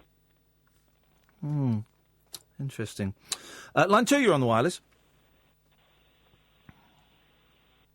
Oh, they've gone. 0344 499 1000 is the telephone number. You never know. You never know. Extra time at 1 o'clock. So we go live to Talk Sport? Yeah. So we could, in theory, we're not going to tonight. We could, in theory, do lock-ins on a Friday night. That's okay. It's worth knowing, isn't it? That's worth knowing, guys, because I did mourn the loss of the radio lock-in. I did mourn the loss And of then it. the next good programme is at 6 o'clock, the best of Iain Lee. Hey, guys. I've already heard it. That's what I'm talking. I've lived it, mate. I have lived it. It's only an hour, though. Oh. Don't know why. Okay. 0344 499 1000 is the telephone number. If you can give us a call, call straight to air. That is the way. Hey, so I saw an interesting ad today, a billboard. It was one of these digital billboards. They're all digital now. You don't see men up ladders with buckets and brushes. So it was 3 billboards, right? The first one was a Volkswagen car. The second one was a Wall's ice cream. Yeah. And the third one was like the hotel or something. Can't remember. Right. And the first one with the Volkswagen car, there's a goat in it wandering around. Just a goat just wandering around this car. Then the goat looks over and it runs to the edge of the advert and headbutts it and then jumps through into the Wall's ice cream advert. That's clever. And then he jumps through and then gets on the bed of the hotel. But they were all, and I kept watching this. They were 3 separate things. There were three actual products. The Volkswagen, it was a feast, and it was a hotel. It was like a luxury country estate hotel. I thought, why are they doing that? To draw the eye. Because people get used to, static billboards. This What? But what's the connection between a Volkswagen, None. an ice cream, and a None. hotel? But all of those three things would have been put up by the same company, and they're saying we've got a new way of attracting attention. It was incredible. If anyone's seen it, it was incredible, and it certainly got me talking. And you can remember what the adverts were. Can't remember the third one. Well, a hotel. Yeah, I don't know which one. I mean, it wasn't like Premier Inn or anything. Right. But I'm going to go and stay at a Premier Inn to spite the goat. So it was a strange old. That's the future. That. I think it probably is the future. 0344 499 1000. This is the late night alternative. You can listen to us on DAB, on app, and of course online at talkradio.co.uk. Unmissable late night radio with the original king of unconventional conversation. Make contact with Iain Lee. The late night alternative with Iain Lee on Talk Radio. All straight to air. 0344 499 1000. Good evening, line 1. Carrots, carrots, orange and green. In the dark they help you see. I know it's true and believed by masses. I've never seen rabbits wearing glasses. Well done. There's a little stumblet at the end, but well done. Of course, it's a myth that carrots help you see better in the dark. Where did we get that from? The war. Yeah. Did we try and convince the Germans? We convinced the Germans that we could see in the blackouts because we were eating carrots, and that helped us see. Those Nazis were so dumb, huh? They were so dumb. They fell for everything. Hello, line 2. You're on the wireless. Hi, Ian. Hey, man. It's Sat Dev. It's Ian. How you doing? You all right? I'm all right, fella. What you got? Good, good. Just a quick one there, buddy. Obviously, so after the New Year and Christmas and whatnot, I'm going for a little detox. Yeah, well, yeah. Yeah. So I'm planning on 6 months. So I've done 19 days, obviously. Just wanted to ask you, obviously, you don't hide the fact that you've taken drugs in the past. Yes. Wanted to possibly know if you could tell me which ones you had taken and which ones you enjoyed the most. What's that got to do with your detox? No, just nothing to do with my detox. But obviously, I'm just going for the detox. But I was just interested in knowing. But why? I don't understand why. I don't understand why. You told me about your detox. Yeah. Yes, I don't understand why. No, just thought it was something I could talk about. But then you've asked me a question that's nothing to do with your detox. Right. Okay. So, all right. Forget my detox. Then, am I able to ask you the other questions? What you can ask me? There are more questions, are there? Yeah, which ones you enjoyed taking most. Well, here's the thing with drugs, right? I enjoyed them all at various points. But I didn't enjoy them for a lot longer than I did enjoy them, and the displeasure I got from them far outweighed the pleasure that I got from them. Right. And what was the ultimate reason for you stopping then? Because I didn't want to die. Right. That's the reason. I didn't want to die, and if I'd carried on, I would have died, and it would already ruin my career, and it was in the process of ruining a relationship I was in, and I didn't want to die. I didn't want to do it anymore. I wanted control back in my life. Fair enough. And are you looking to sort of keep your abstinence up permanently now then? I don't understand. I'll answer that, but I don't understand why you're asking. I was just interested. Why though? Why does it interest you? Because I was watching your interview with that guy the other day. Oh yeah. Was it James Webb or something? James O. Webb, yes. Yes, I was watching that on YouTube, and you just obviously made a point on it, and I was just interested to see, what if that's something you were going to keep up for the, it is. Here's alcohol. Here's the thing. All right, okay. So, okay, let me get my head around this a little bit. Yes, Because, ideally I would like to keep it up forever, but you can't look at it forever, because if you go, oh, God, I'm never going to be able to take drugs again, or have a drink again, forever's like a long time, man.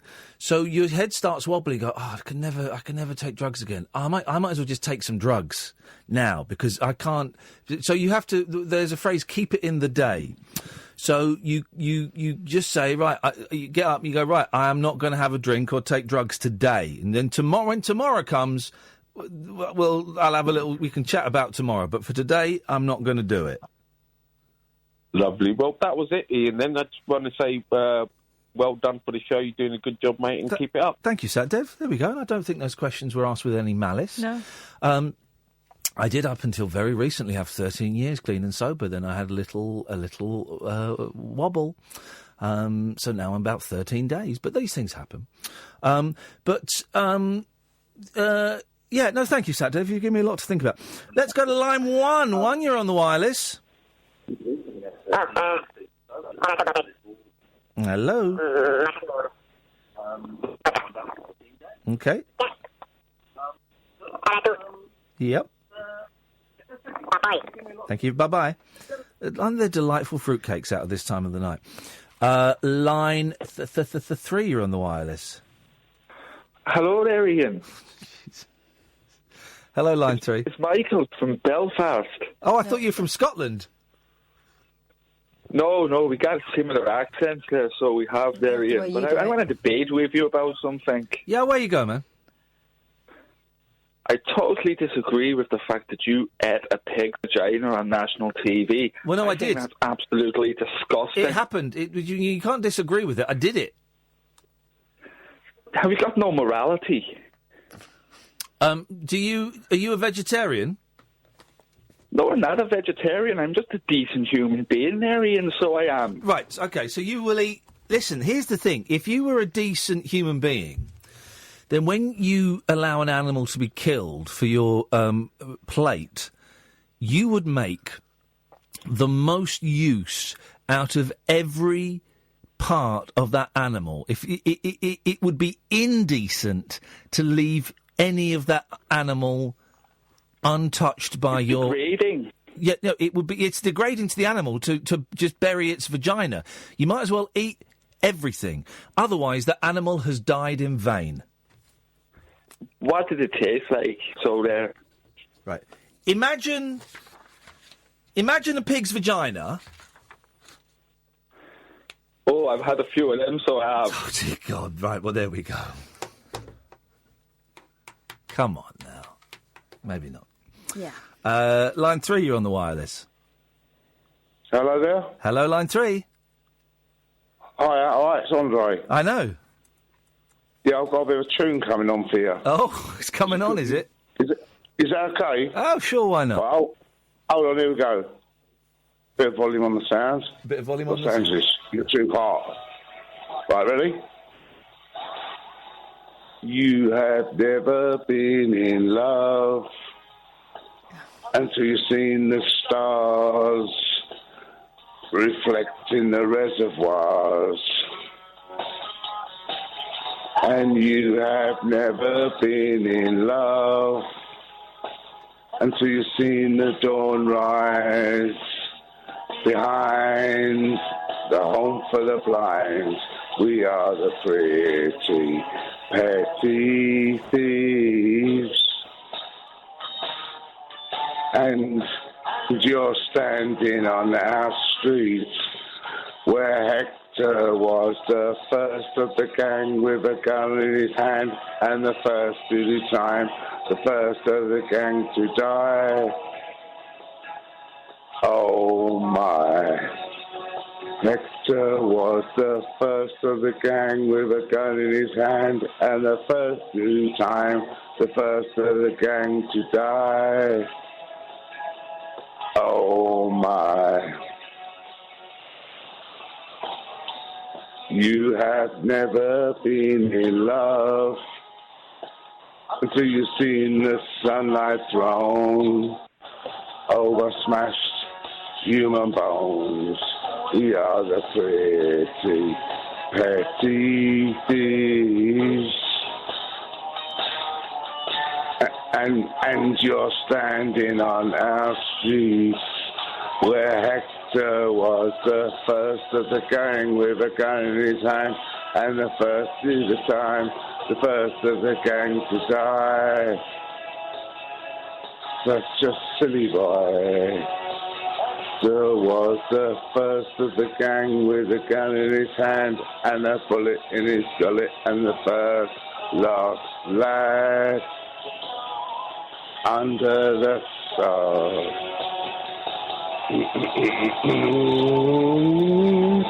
Good tune. Hold on, I haven't finished yet. Here we go. From the rich and the poor and the not very rich and the very poor, and stole all hearts away. He stole all hearts away. Stole all hearts away. Hey, hey, hey, hey, hey. He stole all hearts away. Away. Stole all hearts away. Hey, hey, hey, hey, hey. He stole all hearts away. Away. The end. See you later. There was something quite moving about that. I don't know the song. Is Morrissey, was it, Yeah. you told me? I found that quite moving, that performance. I really did. I really did. It reminded me of the Young at Heart chorus. You know those old people. Have you seen that film? Yes, I have seen that film. Man alive, what a documentary that is. Line 2, you're on the wireless. I thought we could play a good game. It's called Wikipedia. Let's just call it Wikipedia dodging. So we go through your Wikipedia, Ian. Sorry, Kath, you don't have one. Yes. And we just talk about it, see what's right, see what's wrong. I think it's all right at the moment. Have you looked at it recently? I think I looked at it when I came out of the jungle. I seem to remember. It's been locked since then because I've got special rights on Wikipedia where I can sort of lock articles. I can sort of check vandalism. But why are you locking? It's been locked because people have. Well, why do you? No, I didn't lock it. Well, you just implied that you did. Someone else did. Well, no, I've just got the power. I've just noticed that it's been locked, because there's a little lock symbol. Come on, man! You've just admitted honestly, that you locked it. I haven't locked. It's getting Kadir. It's getting a little bit stalkery, dude. No. Yeah. Line 4. You got 35 seconds. Oh, is that you? Yep. Right, how's your strawberries and cream in the jungle? The strawberries and cream in the jungle were amazing. Nice. I don't want Crouchy joining Chelsea because he's too old. Okay, thank you very much indeed. I didn't get much of that. What does he say? Don't want Stanley to go in Chelsea because he's too old. Okay, right. Yeah. Well, it's an exciting first hour, a strange second hour. Let's see where the third hour takes us. This is the joy of this. We've got no idea. Don't call yet. We'll give you the nod when you should call. This is the Late Night Alternative on Talk Radio with me, Iain Lee. The Late Night Alternative with Iain Lee on Talk Radio. We have ways of making you talk.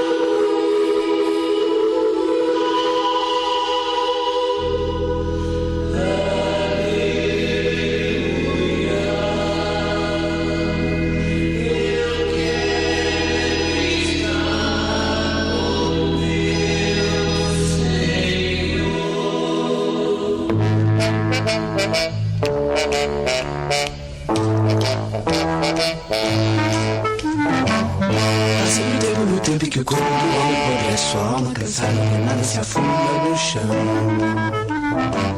E o luxo do luxo, baixar do capucho, chorando no nicho, capacho do lixo, caprichos normais voltarão. Já ouvi o tempo que o tempo parou de passar, e o tal de moçapes não soube disso aproveitar. Chorando, sorrindo, falando em calar. Eu pensando em pensar quando o tempo parar de passar. Há sempre um tempo no tempo que o corpo do homem apodrece, sua alma cansada, nada se afunda no chão. E o bruxo do luxo, baixado capricho, chorando no nicho, capacho do lixo, capricho não mais voltará. Mas entre lágrimas você se achar e pensar que está a chorar. Esse era o tempo em que o tempo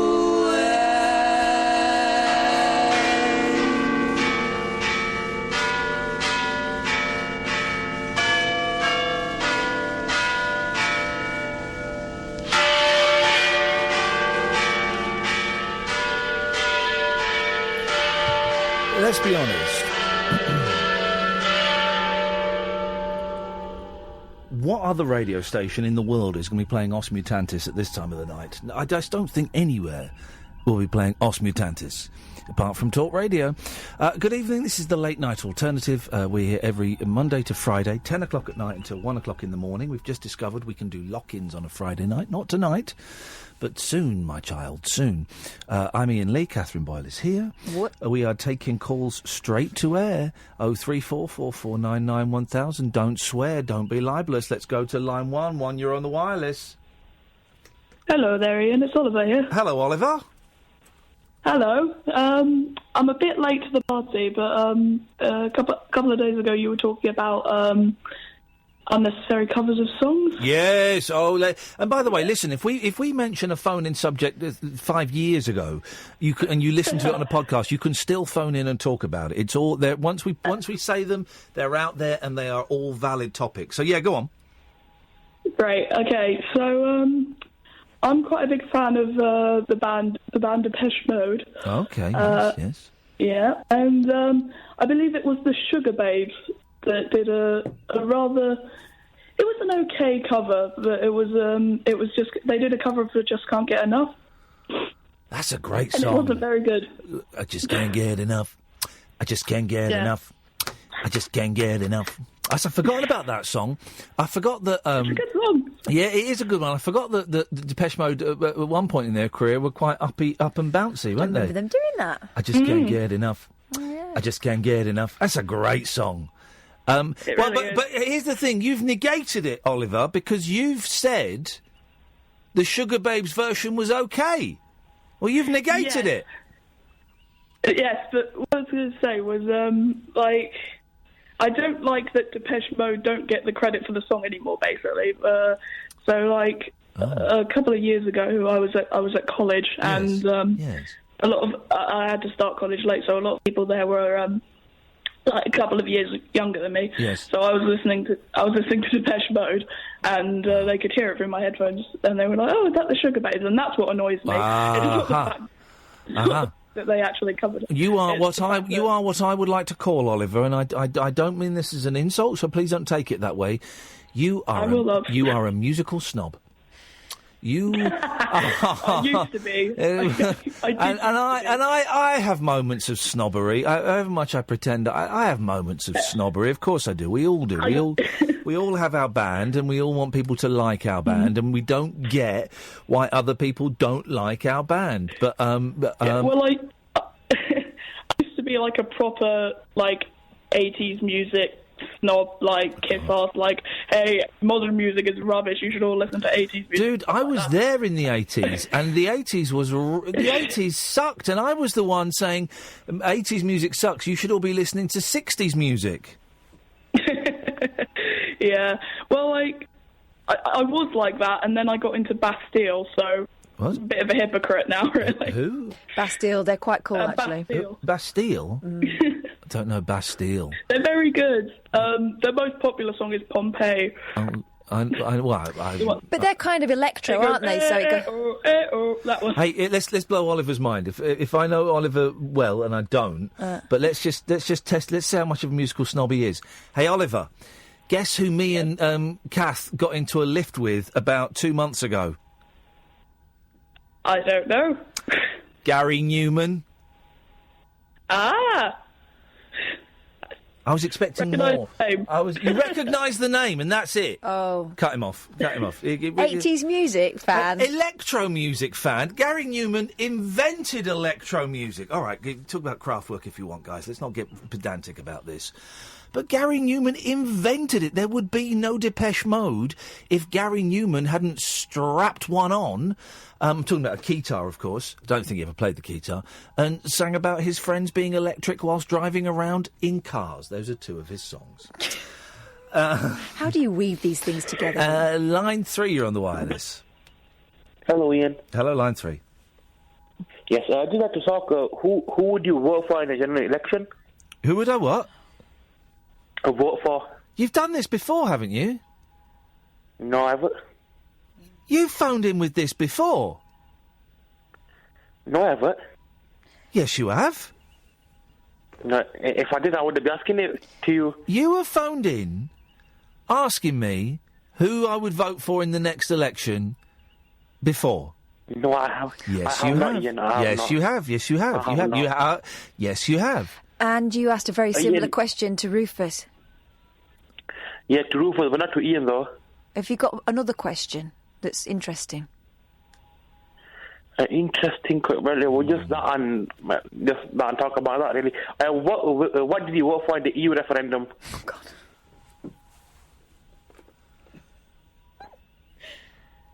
Hello, caller. I'm waiting. I'm Yes. waiting for something that you're not interested in what I voted for in the EU referendum. Yes, I am. I'm actually. I'm into politics, you see, Ian. Right. Okay. So what happens? I tell you what I voted for, and then what happens? Well, the world will know what you voted for, and then a lot of people will be talking about it on Twitter that Ian voted for this, and you know what I mean? Well, no, they won't.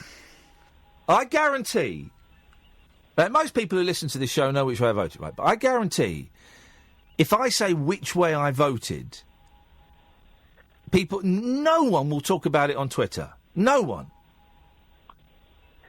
Ian, they will, because they split the country now 52-48.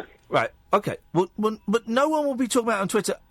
Why would I care if anybody's talking about my vote in the EU referendum on Twitter? Why would I care about that?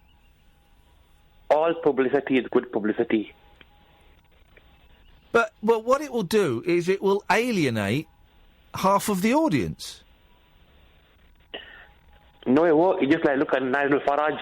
He's still living off the Brexit thing and in the LBC programme. You can't see what I can see on my screen, by the way, Kath. I can see what Cassie... Did you phone up George tonight? No, I didn't. Okay, it says on my screen, because what we've got on these screens, it says the name of the caller if they're a regular caller, and then for other shows, little subject. And it says here... I call up James Whale a lot. I mean... Yeah. It says Cassie leads, Brexit, Nigel Farage is a genius. Okay. No, but he didn't take it. He was a bit busy. Okay, well, that's what they say. You're not... But, okay, well... All right, let's see where this goes. I guarantee me telling you... Will it generate conversation between us? Maybe. Right. Well, that that answer means that if I say I voted one way, it will generate question. If I say I voted the other way, it won't generate conversation. So which answer do I need? You why?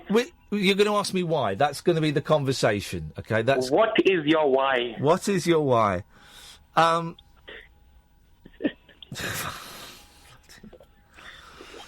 My why is by.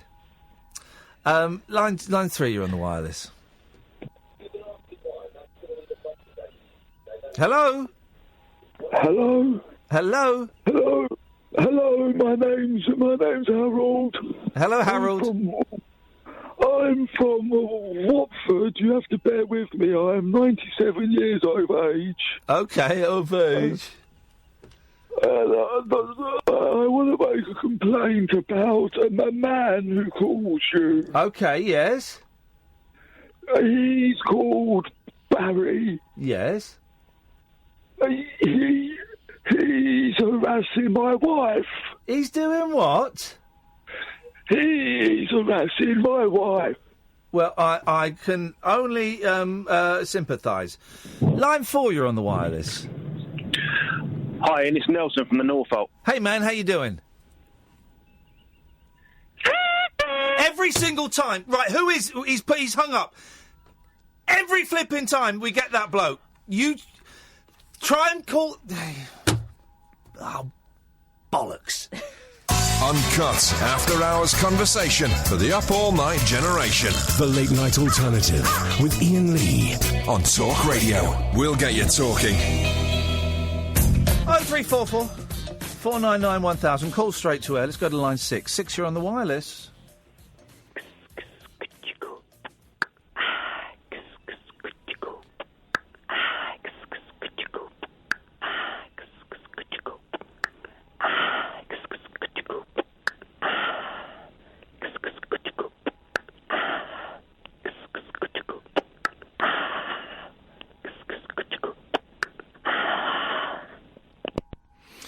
Line 7, you're on the wireless.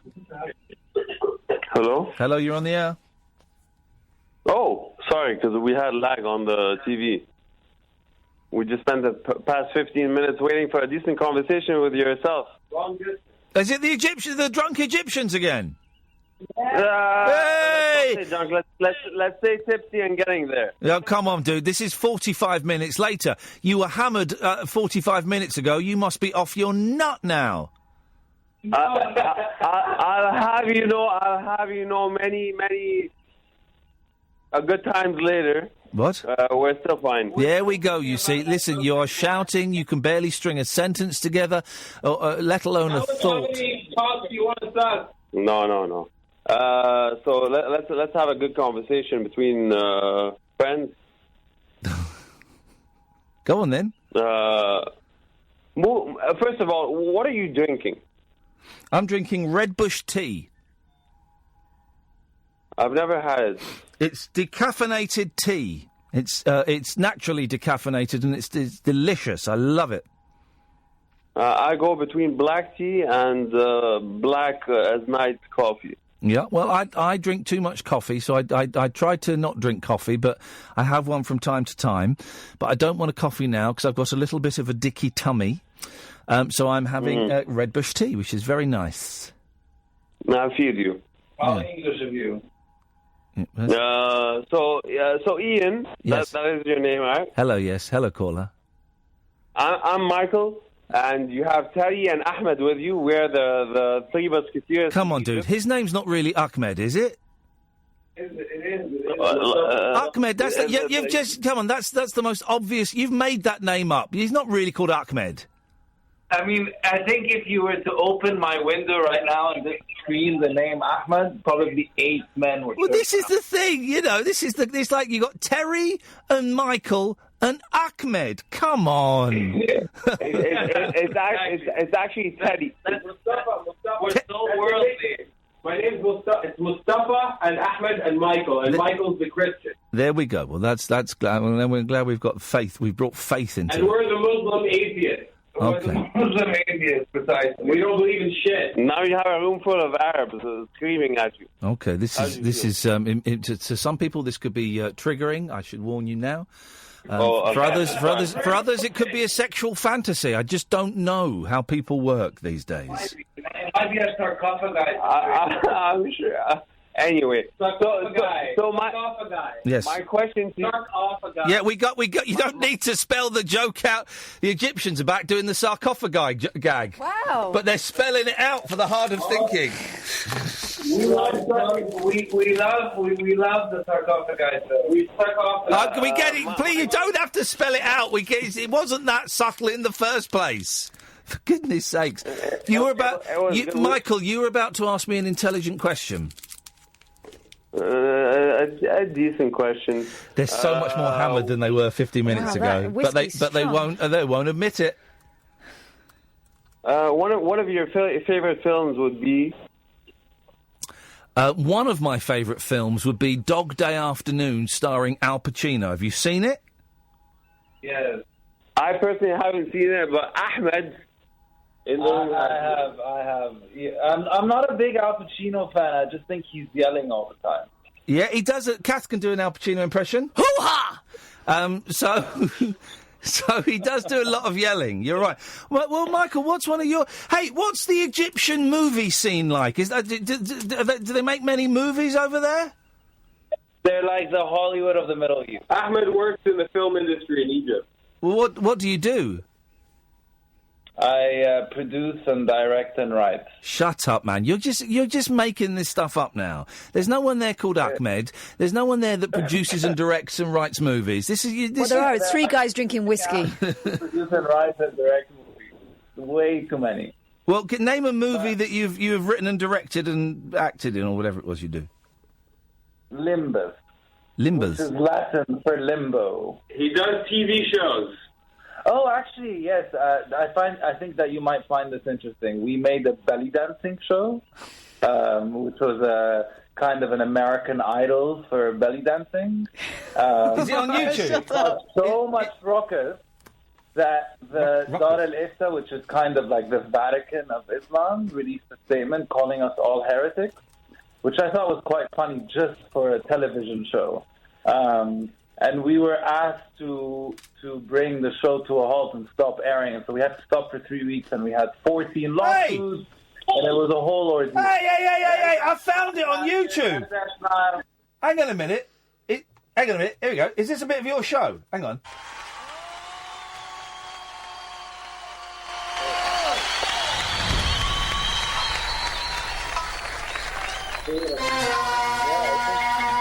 This is a dancer called Dina. Do you know her? Yeah, she was the star of our show. Yeah. Yeah. Hang on, let me skip to the...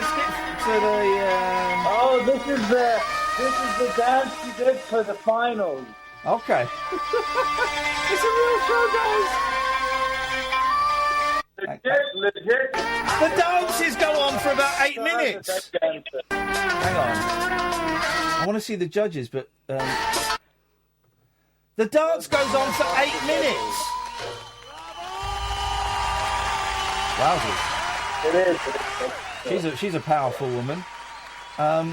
She is. She's quite a maverick. Well, hang on, here we go. This is you guys. On the news. The Belly Dancer was a talent competition show through which dozens from 10 countries compete for the title Best Belly Dancer in the World. This was the first episode of the reality show, and the last. After conservatives in Egypt blacklisted the show, the television channel hosting it said it will delay the broadcast without specifying when.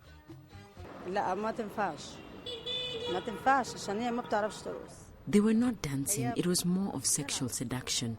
So to help with the show, the hosts only care about making money and becoming famous.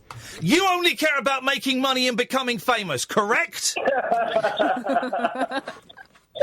It was very, very interesting because I think for just a television show there was such an uproar, but I think what's interesting about it is that there were such high ratings, so there were so many people who were watching the show. Yeah, I tell you why there's high ratings, because you've got beautiful, buxom women in bras and long skirts shaking their bits And about. that was not dancing, that was sexual seduction. It was sexual. So hang on a minute. So what was your role in this then? Did you come up with the idea, or were you presenting it, or what? Yes, I was part of the creative process of coming up with the idea and the producer of the show. Wowzers, look at that. That's fantastic. And because... So did any of it air at all, or did it get pulled is the operative... I mean, we first aired our first episode, then we were brought to a halt. You got pulled off? We got pulled off because we had a bunch of lawsuits. Okay. And then we had to release a bunch of statements and then actually do a whole campaign asking the public whether they want to watch the show. Wow. And then finally we got approval and came back on air. And everyone watching pulled off. Okay. So, okay. Well, this is outstanding. So who is Dina then the world's best belly dancer? Well, she's the last belly dancer left who's an Egyptian belly dancer who's famous worldwide. Right. And when I say worldwide, I say within, the people who are aware of the belly dancing community. So, Egypt. There aren't new up-and-coming dancers. She's the most famous belly dancer on earth. Well, wait a minute. What about Shakira? Oh. Shakira is not really a belly dancer. Racist. Oh, outrageous. Racist. Just racist. Bloody Egyptians coming over here being racist. Hips don't lie, mate. It's an art. It's definitely an art. It's quite difficult. So what show are you working on now? I'm working on a film. Egypt's best booty. Egypt's number one best booty. Egypt's nicest asses. How'd you like them apples? It's just women turning around and bending over and picking up pens. I'd watch that. Pervert. Yes, I would. Okay. Hey, let me be in one of your movies, man. Please, I would love to cast a radio host in my film. Then I'm in it. I'll do it. Yeah, you'll do it? Actually, are we talking serious right now, or are you just being... No, I would love... Here's the thing, right? I would love to come to Egypt and be in a movie. Of course I would. Yo, Ian, I'm going to ask you for a wiggle, and we'll take it from there. Oh, hang on a minute. Okay. This is how it starts. Oh, This God, is really? I'm asking for a wiggle on air, just to watch the periscope, baby. Measure. He's wiggling. Please make it for stop. us, baby. Make it stop, please. Twerk for us. The delay. You can't unsee that. Do I get the part, Harvey Weinstein? That's impressive. You're hired. Thank you very much indeed. Speak to my people. There we go. Whoa. You love that, Kath. Don't deny it. You got a little bonus there. Good evening. I like those guys. They're great. They like you. He's actually a TV producer in. Well, or he just told you about a TV show. Well, yeah, it's true. Hello, caller. How's it going? Very well. Good. I was in the midst of a power cut for the first couple of hours of your show. Oh, I love a power and this call would have been impossible at the time because I'm planning on reading a few paragraphs to you, and that would have been impossible under candlelight. Do you have candles? I do have a few tea lights hanging around. Yeah, tea lights. And a little wind up torch thing. Yeah. Okay. Well, we've got torches. Well, we've got torches on our phones, but of course the phone battery doesn't last 20 minutes these days. So. Fortunately, I had a little plug-in thing. Anyway, yeah. The reason why I was calling was because you were speculating earlier about what the other people in the room were thinking during the recording of Peter Wyngarde's rape. Oh yes. I have in my hands a late 90s CD reissue of the entire album, When Sex Leers Its Inquisitive Head. Yes. That has an essay in the liner notes. Wow. With a few interviews. Do you want me to yeah, let's hear it. This is a song. Peter Wyngarde, of course, passed away this week, and it's a song that even I can't play because it just makes jokes about rape. Yeah. Really. Okay, go on then. Let's hear it. Well, yeah, he was into... Because this reissue is from 98, so he was still alive at the time. He's interviewed, and just to set it up, there are a couple of other people who are quoted. Vic Smith is one of the co-producers, and Hubert Valverde is one of the co-producers and co-composers. Yeah. So here we are with a Vic Smith. I think we're all a bit bamboozled by rape, says Vic Smith, but I don't think we sat around and thought about what it all meant at that time. Valverde says he came up with the music for the piece and that Peter gave it his own inflection. He had this tongue-in-cheek thing, high camp. It got absurd. How would an Englishman rape a woman, or an American? Wyngarde defends the piece on which his musical infamy is based. Is it politically incorrect? I've really no idea. Is it frivolous? Rape is not frivolous, but it's not intended to be physical rape. It's all about all kinds of rape. There's so much rape going on. rape within the bureaucracy, rape at so many government levels, rape of countries. Look at what the Home Secretary has done to the law-abiding shooters in his sly, wisping way. It's a synonym. I mean, we can go back and try and unpick that. Flipping it, that is the biggest load of old rubbish. Because I've heard literally the first 2 minutes of the song. It's not an allegory or a euphemism. He's talking about sexual assault in this. I'm assuming you've heard the song if you've got the CD. Oh, absolutely. Yeah, no. I bought it probably around that time when I was late teens. Apparently that was the first time that it was made available. I'd heard it, like just that song, a few years before. And then just came across the whole album. And, I mean, the whole album, when you listen to the whole album, it does have, I mean, the whole thing is just, you just don't know what to make of it. But it does have some incredible little psychedelic moments. And, like, I don't know who these Valverde brothers that were involved, what else they did. So is it all because that song is... with his defence? Because that song is spoken word, right? So is the whole album like the Shatner album, spoken word? Pretty much, yeah. With some sort of female backing vocals coming in. I mean, it's unbelievable. Do you want me to continue with his defence, or yeah, go on. I'm just aware that some people might find the continued use of that word offensive, but let's carry on. Yeah, no. He says we're now taking everything so literally, lacking the humour, which is so vitally important in order to clarify something.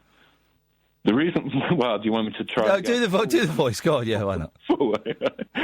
The reason why Bernard Shaw worked as a socialist is simply because he made it funny. You can't get into any kind of subject unless you can laugh at it. Of course, rape is horrible, but you can't not talk about it. All the problems of the world are because people don't laugh. That's much more dangerous. It's called gagging.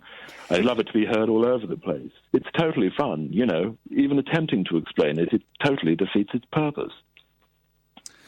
Well, that's... Well, maybe you shouldn't not talk about it, but maybe you shouldn't sing about it. Well, he won't be singing about it anymore. He's dead. so we win the victory. Hey, Danny, listen, thank you for that, man. I appreciate that. I got the sweats on. I'm feeling a little bit sick again. This bloody norovirus, it is boiling, and this norovirus. I mean, I when was I off? Tuesday, and I've not felt right all week. And my family had it Tuesday, Wednesday, and I spoke to my wife tonight, and she's still, you know, not ideal. Go nuts. Let's take a quick break. The radio show for people who know the best part of the day is the night. The Late Night Alternative with Iain Lee on Talk Radio. We'll get you talking. 0344 499 1000. Hello, line one. Hello. Hello. Not doing very well today. Why? What's going on? Just can't get relaxed. Just dead tense. Yeah. Well, it look bad. I think you know what you need to do. I've got the worst ever cover version for you. Yeah, go on. William Shatner's Common People. No, doesn't count. A, because it's quite charming, and B, he knew what he was doing at that point. And Ben Folds 5, wasn't it? Ben Folds was behind that album. So, no, he knew... And actually, it is quite good. Have you heard it, Kath? Yeah. It's quite good, that one. So, I'm sorry, Joe, I'm not allowing it. I like most of his stuff, but not that one. Well, you're wrong. You're wrong on this one. It's a good version. I stand corrected then. You are good. I'm glad you accept defeat. Did you get me pictures of me food? Oh, that trifle looks disgusting. I have to get a dentist. No. I'll take away instead. Yeah, I'd try not to think about food. I've got some chocolate here because I need a bit of chocolate, but I'm not feeling great. Not feeling great. Anyway. None of you don't care. You care. None of you care about how I feel. So screw you guys. I care about you. How's your mum doing? Do you know I've not seen her for a little while. I've just not had the time or the inclination, and there's just so much going on, Jed, that I'm struggling. I'm struggling to get one foot in front of the other at the moment. So I've not been able to go and see her really. Make the most of it while you can, though. Yeah, I know, but it's just not in my capacity at the moment to go and visit her. I mean, make the most of opportunities. Yeah. I can strike all the irons off. Yeah. You want me to strike my mum with a hot iron? You're a sick man. No. Never do that. Never do that. Family are important. Okay. I'm going to cut you off My now. family on. Hi. Up your bum. Line 2, you're on the wireless.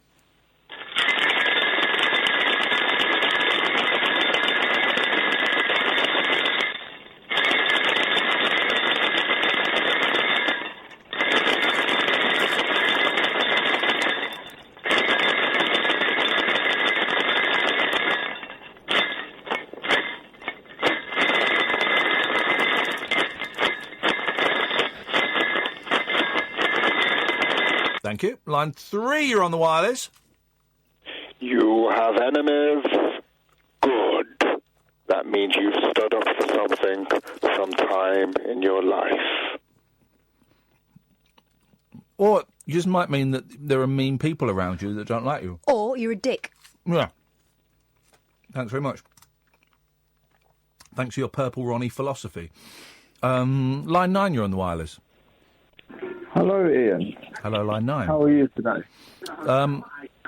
You know, I'm alive. That's a victory. That's a good thing.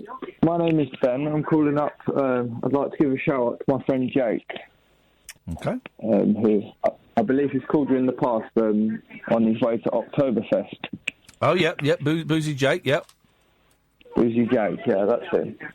I was wondering where is your favourite place to travel to that you've been to? Japan. Japan. Is there any reason in particular? Loads of reasons. The country, the language, the people, the food, the attitude, the friendliness, the music, the movies, the architecture, the way that sunlight looks different, the smell. The sound of the water coming from the taps, the cherry blossom, which only comes out for like 3 days, the way that their door handles feel, pretty much everything. Okay, fair enough. And when you was on I'm Celebrity, did you get to go around Australia after that, or? Nope. I came out. I guess I came out on a Monday. It was Sunday night here, wasn't it? So I came out Monday morning, and then all day Monday I was doing interviews, and I managed to get 45 minutes so I could go and get a haircut, and then we were filming in the afternoon, and then there was like a party in the evening, and then on Tuesday I flew out to New Zealand. So that was it. Oh, okay. Would you say it was overall a good experience? Overall, it was Overall, it was a very positive experience for which I am still reaping the rewards, and I am eternally grateful that I did it. Yeah, and you seem to struggle first of all, but you found your feet kind of thing. I did. It was a struggle. It was an effort. Hey, listen, man. Thank you very much for that. Line 5, you're on the wireless. Shoop shoop diddy wop gum a gum a wang dang shoop shoop diddy wop gum a gum a wang dang shoop shoop diddy wop gum a gum a wang dang. Wow. Now that is a song. That is a song. We had him on the show, didn't we? Yeah, we did. It's good. That was what was his name? What was his name? Because what was his name? He was New Zealand, but he pretended to be. No, he was English, but he'd moved over there. Isn't that right? No. I thought he was born over here. Montevideo and the Cassettes. I don't know. I thought I had that song. I thought I had it on my computer. Murray Grindley. And he might have been Scottish. Mm.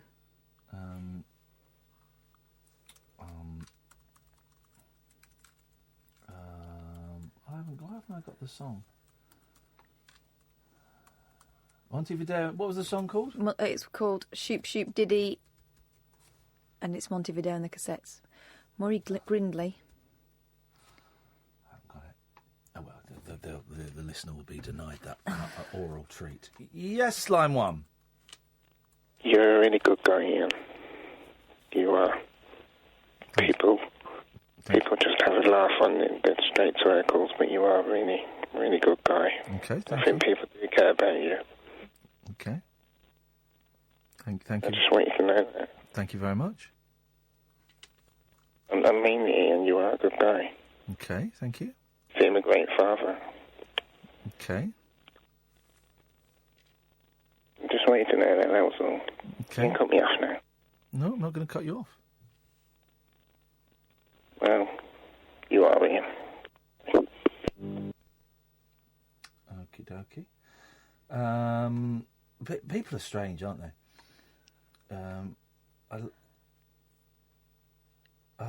People telling me to... Anyway. This is the Late Night Alternative on Talk Radio. The Late Night Alternative with Iain Lee on Talk Radio. We'll get you talking. Last 15 minutes or so of the show. Straight to air. Let's go to line one. One, you're on the wireless. Hello? Hello, you're on the air. Hello, it's Grant here. Hello, Grant. What am I talking about? I can't even remember. I wanted to talk to Kath, to be honest, because she said the other day that we don't always ring in, and I'm ringing in with a thing actually that what was it? Rufus was talking about something stuck on you, and I had shorts on in the summer, and I pulled them up. Where is this going? You know the rollers in the toilet, and the paper dangles down? Yes. So you kind of turn around and you don't notice when you pull your trousers up that it gets caught inside. How I walked out how with is that a possible? Tail of, well, it's a very small cubicle. Right, okay, yes. And I must have walked out the building, down about 4 flights of stairs, into Wardour Street with a tail of paper. And then I looked yes. in the window, and I could see my reflection. You don't see women with their skirts tucked into their tights anymore. Oh. I haven't seen that for years. Oh, I've seen it. No. We got stuck. No, I thought I'd reverse the trend. I got stuck in probably about 2-3 years ago. I got stuck in a traffic jam. We were there for ages. People were getting out of the cars and like having wheeze in bushes and stuff. It was mayhem. It was mayhem. It was a really hot day, and we were sitting in the car, and I could see this woman walking up and down, and she started walking up through the cars, and I could see every single car she passed, like a domino effect. They were all like pissing themselves. Yeah. And she walked past us, and she had her skirt tucked in her kecks. But how long ago was this? About 2 years ago. Yeah, exactly. Well, why doesn't it happen anymore? No, I got stuck in a traffic jam in America last year. Yes. And I had to go and have a wee in the bushes. Yeah. And of course you got everyone looking at you. I don't know what you're doing. I always, like whenever I see whenever I see someone having a wee on the motorway, I always toot my horn. Always toot my horn. Something like that. All right, nice one. Thank you very much for that. Let's go to line 4. 4, you're on the wireless. Hello, Ian. Hello, line 4. How you doing, man? I know that you like Brian Wilson and the Beach Boys. Yes. Yeah, I was just wondering if you'd heard Brian Wilson's collaboration with Richard Ashcroft. No, I haven't. It's a song called Nature is the Law, and it was co-written and co-produced with Brian Wilson. The first part of it isn't very good, but the end where Brian Wilson comes in with his harmonies, very much Beach Boys-esque. It's really, really epic and good. I thought you might like it. I've got it. Shall I play it? Yeah, man. Just the end bit, though. The beginning's a bit slow. All right. Nice one. OK, here we go. Well, this is Brian Wilson with Richard Ashcroft.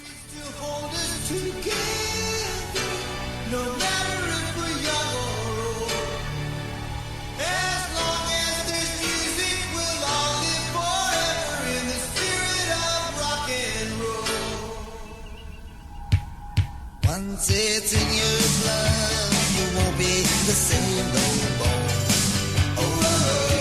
Reaching every land from LA to Tokyo. Whoa.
Brian Wilson and from the Beach Boys, Richard Ashcroft from the Verve there, and that song is right. That was nice. I enjoyed that. Yeah, it was unusual. It was really good. Thank you for the recommendation. I hadn't heard that before. Line 1, you're on the wireless. Hello, Ian, baby, right? Talking of coughs and colds as you are, right? I had a bit of a sore throat today, right? So I went and got myself some of them cough spice. Pretty biggish box, right? And I think they've got a machine that blows air into them, right? Because they were £1.20, and do you know how many cough sweets I got for that? Have a guess. 6? No, it's nearly 8. Well, I can't do maths, but I'm livid. I'm absolutely fuming. So I had to get it off my chest. Thank you for that. Good night.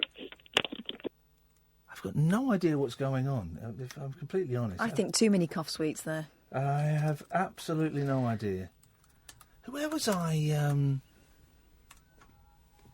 Where was I? And someone said, we've been listening to your show, and our favourite caller is Martin Sweetheart. Where have I... Maybe it was someone at ITV. Might have been someone at ITV when I was at Loose Women. I don't know. Or maybe I don't know. Anyway, someone this week said that Martin Sweetheart was their favourite caller. He's a lot of people's favourites. A lot of people. Doesn't call in very often, but the calls that he makes are pure gems. Look at this. This is great timing. We've got 6 minutes left of the show, and it's the first time we've had an empty switchboard. It's the first time. Maybe everyone's still reeling from that Richard Ashcroft, Brian Wilson collaboration. That could be... that could be it. I found some ghosts today online. It was 21 years ago. I got the year wrong. It's 21 years ago. I worked in Pakistan for 3 months, and it was supposed to be a bonding experience to bond with my dad, and it failed miserably. And it was one of the weirdest, strangest, scariest, most exciting times I've ever done. And it was working on a film called Jinnah, and I was helping out doing the props with my dad and a guy called Campbell Mitchell, a Scottish guy. And as the 3 months went on, I also ended up being Christopher Lee's double. So there are scenes in this film where you see... It's a terrible film. It looks beautiful, but it's terrible. You see Christopher Lee will be like a ghost watching himself. And when you saw him watching himself, I was always the one that was out of focus. So I fell down, and there's talk of me going back to Pakistan with Amir Khan, and I met up with a production company today to talk about it, and so I kind of fell down the rabbit hole, and I watched the trailer for this film, and I saw a little glimpse of me, and I remembered that when we were out in Pakistan, there was a film crew that were making a behind-the-scenes of this film, and it never turned up. And I tweeted about it, and it's on YouTube now, of course. It wasn't the last time I looked. It's been on YouTube for 3 years. So I think I looked probably about 5 or 6 years ago. And this making of is there. And I watched it, and there's a shot where I walk past camera, but only I would know it was me walking past camera. Then there was a clearer shot, where it was obviously me drinking a cup of tea, walking through a street.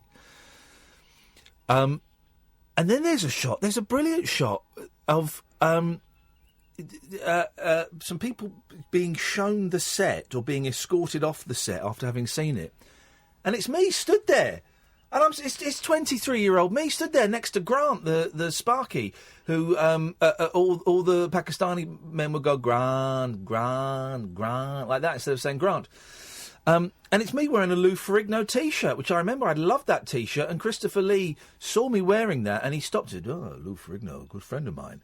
And it was there, and it's about 4 seconds long, and it's brilliant.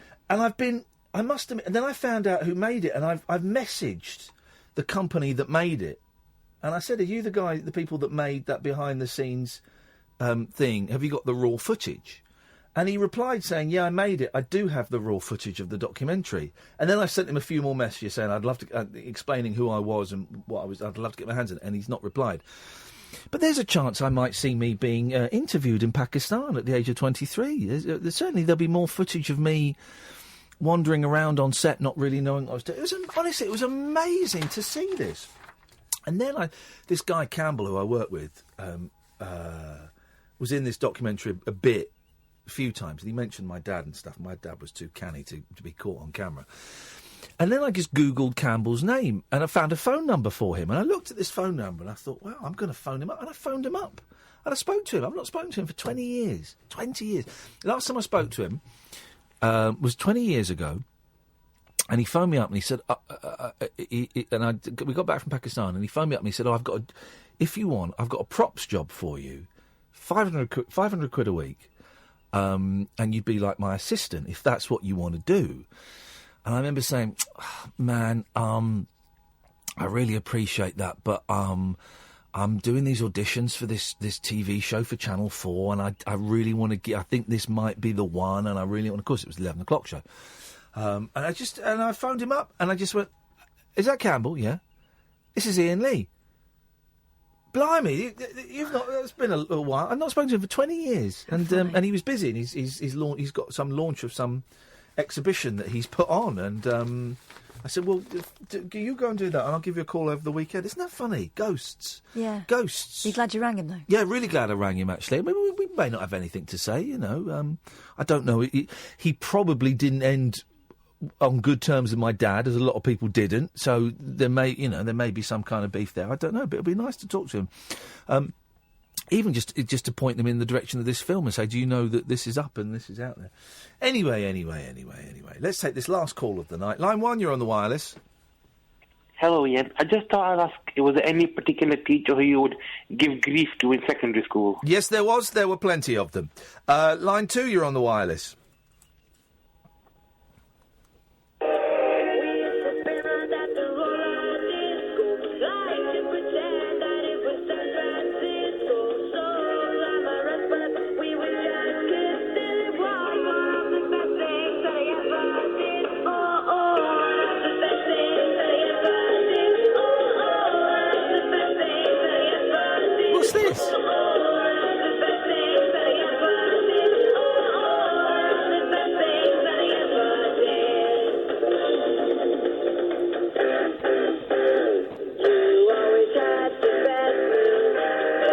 I don't know what that is, but I quite like that. That's it. We're at the end. Thank you, Katherine. Thank you, Sam. We will be back on Monday evening at 10 o'clock. Tomorrow night, we'll be doing a rabbit hole. So follow me on Twitter and you'll get the details. You can watch it live. Ta-ta.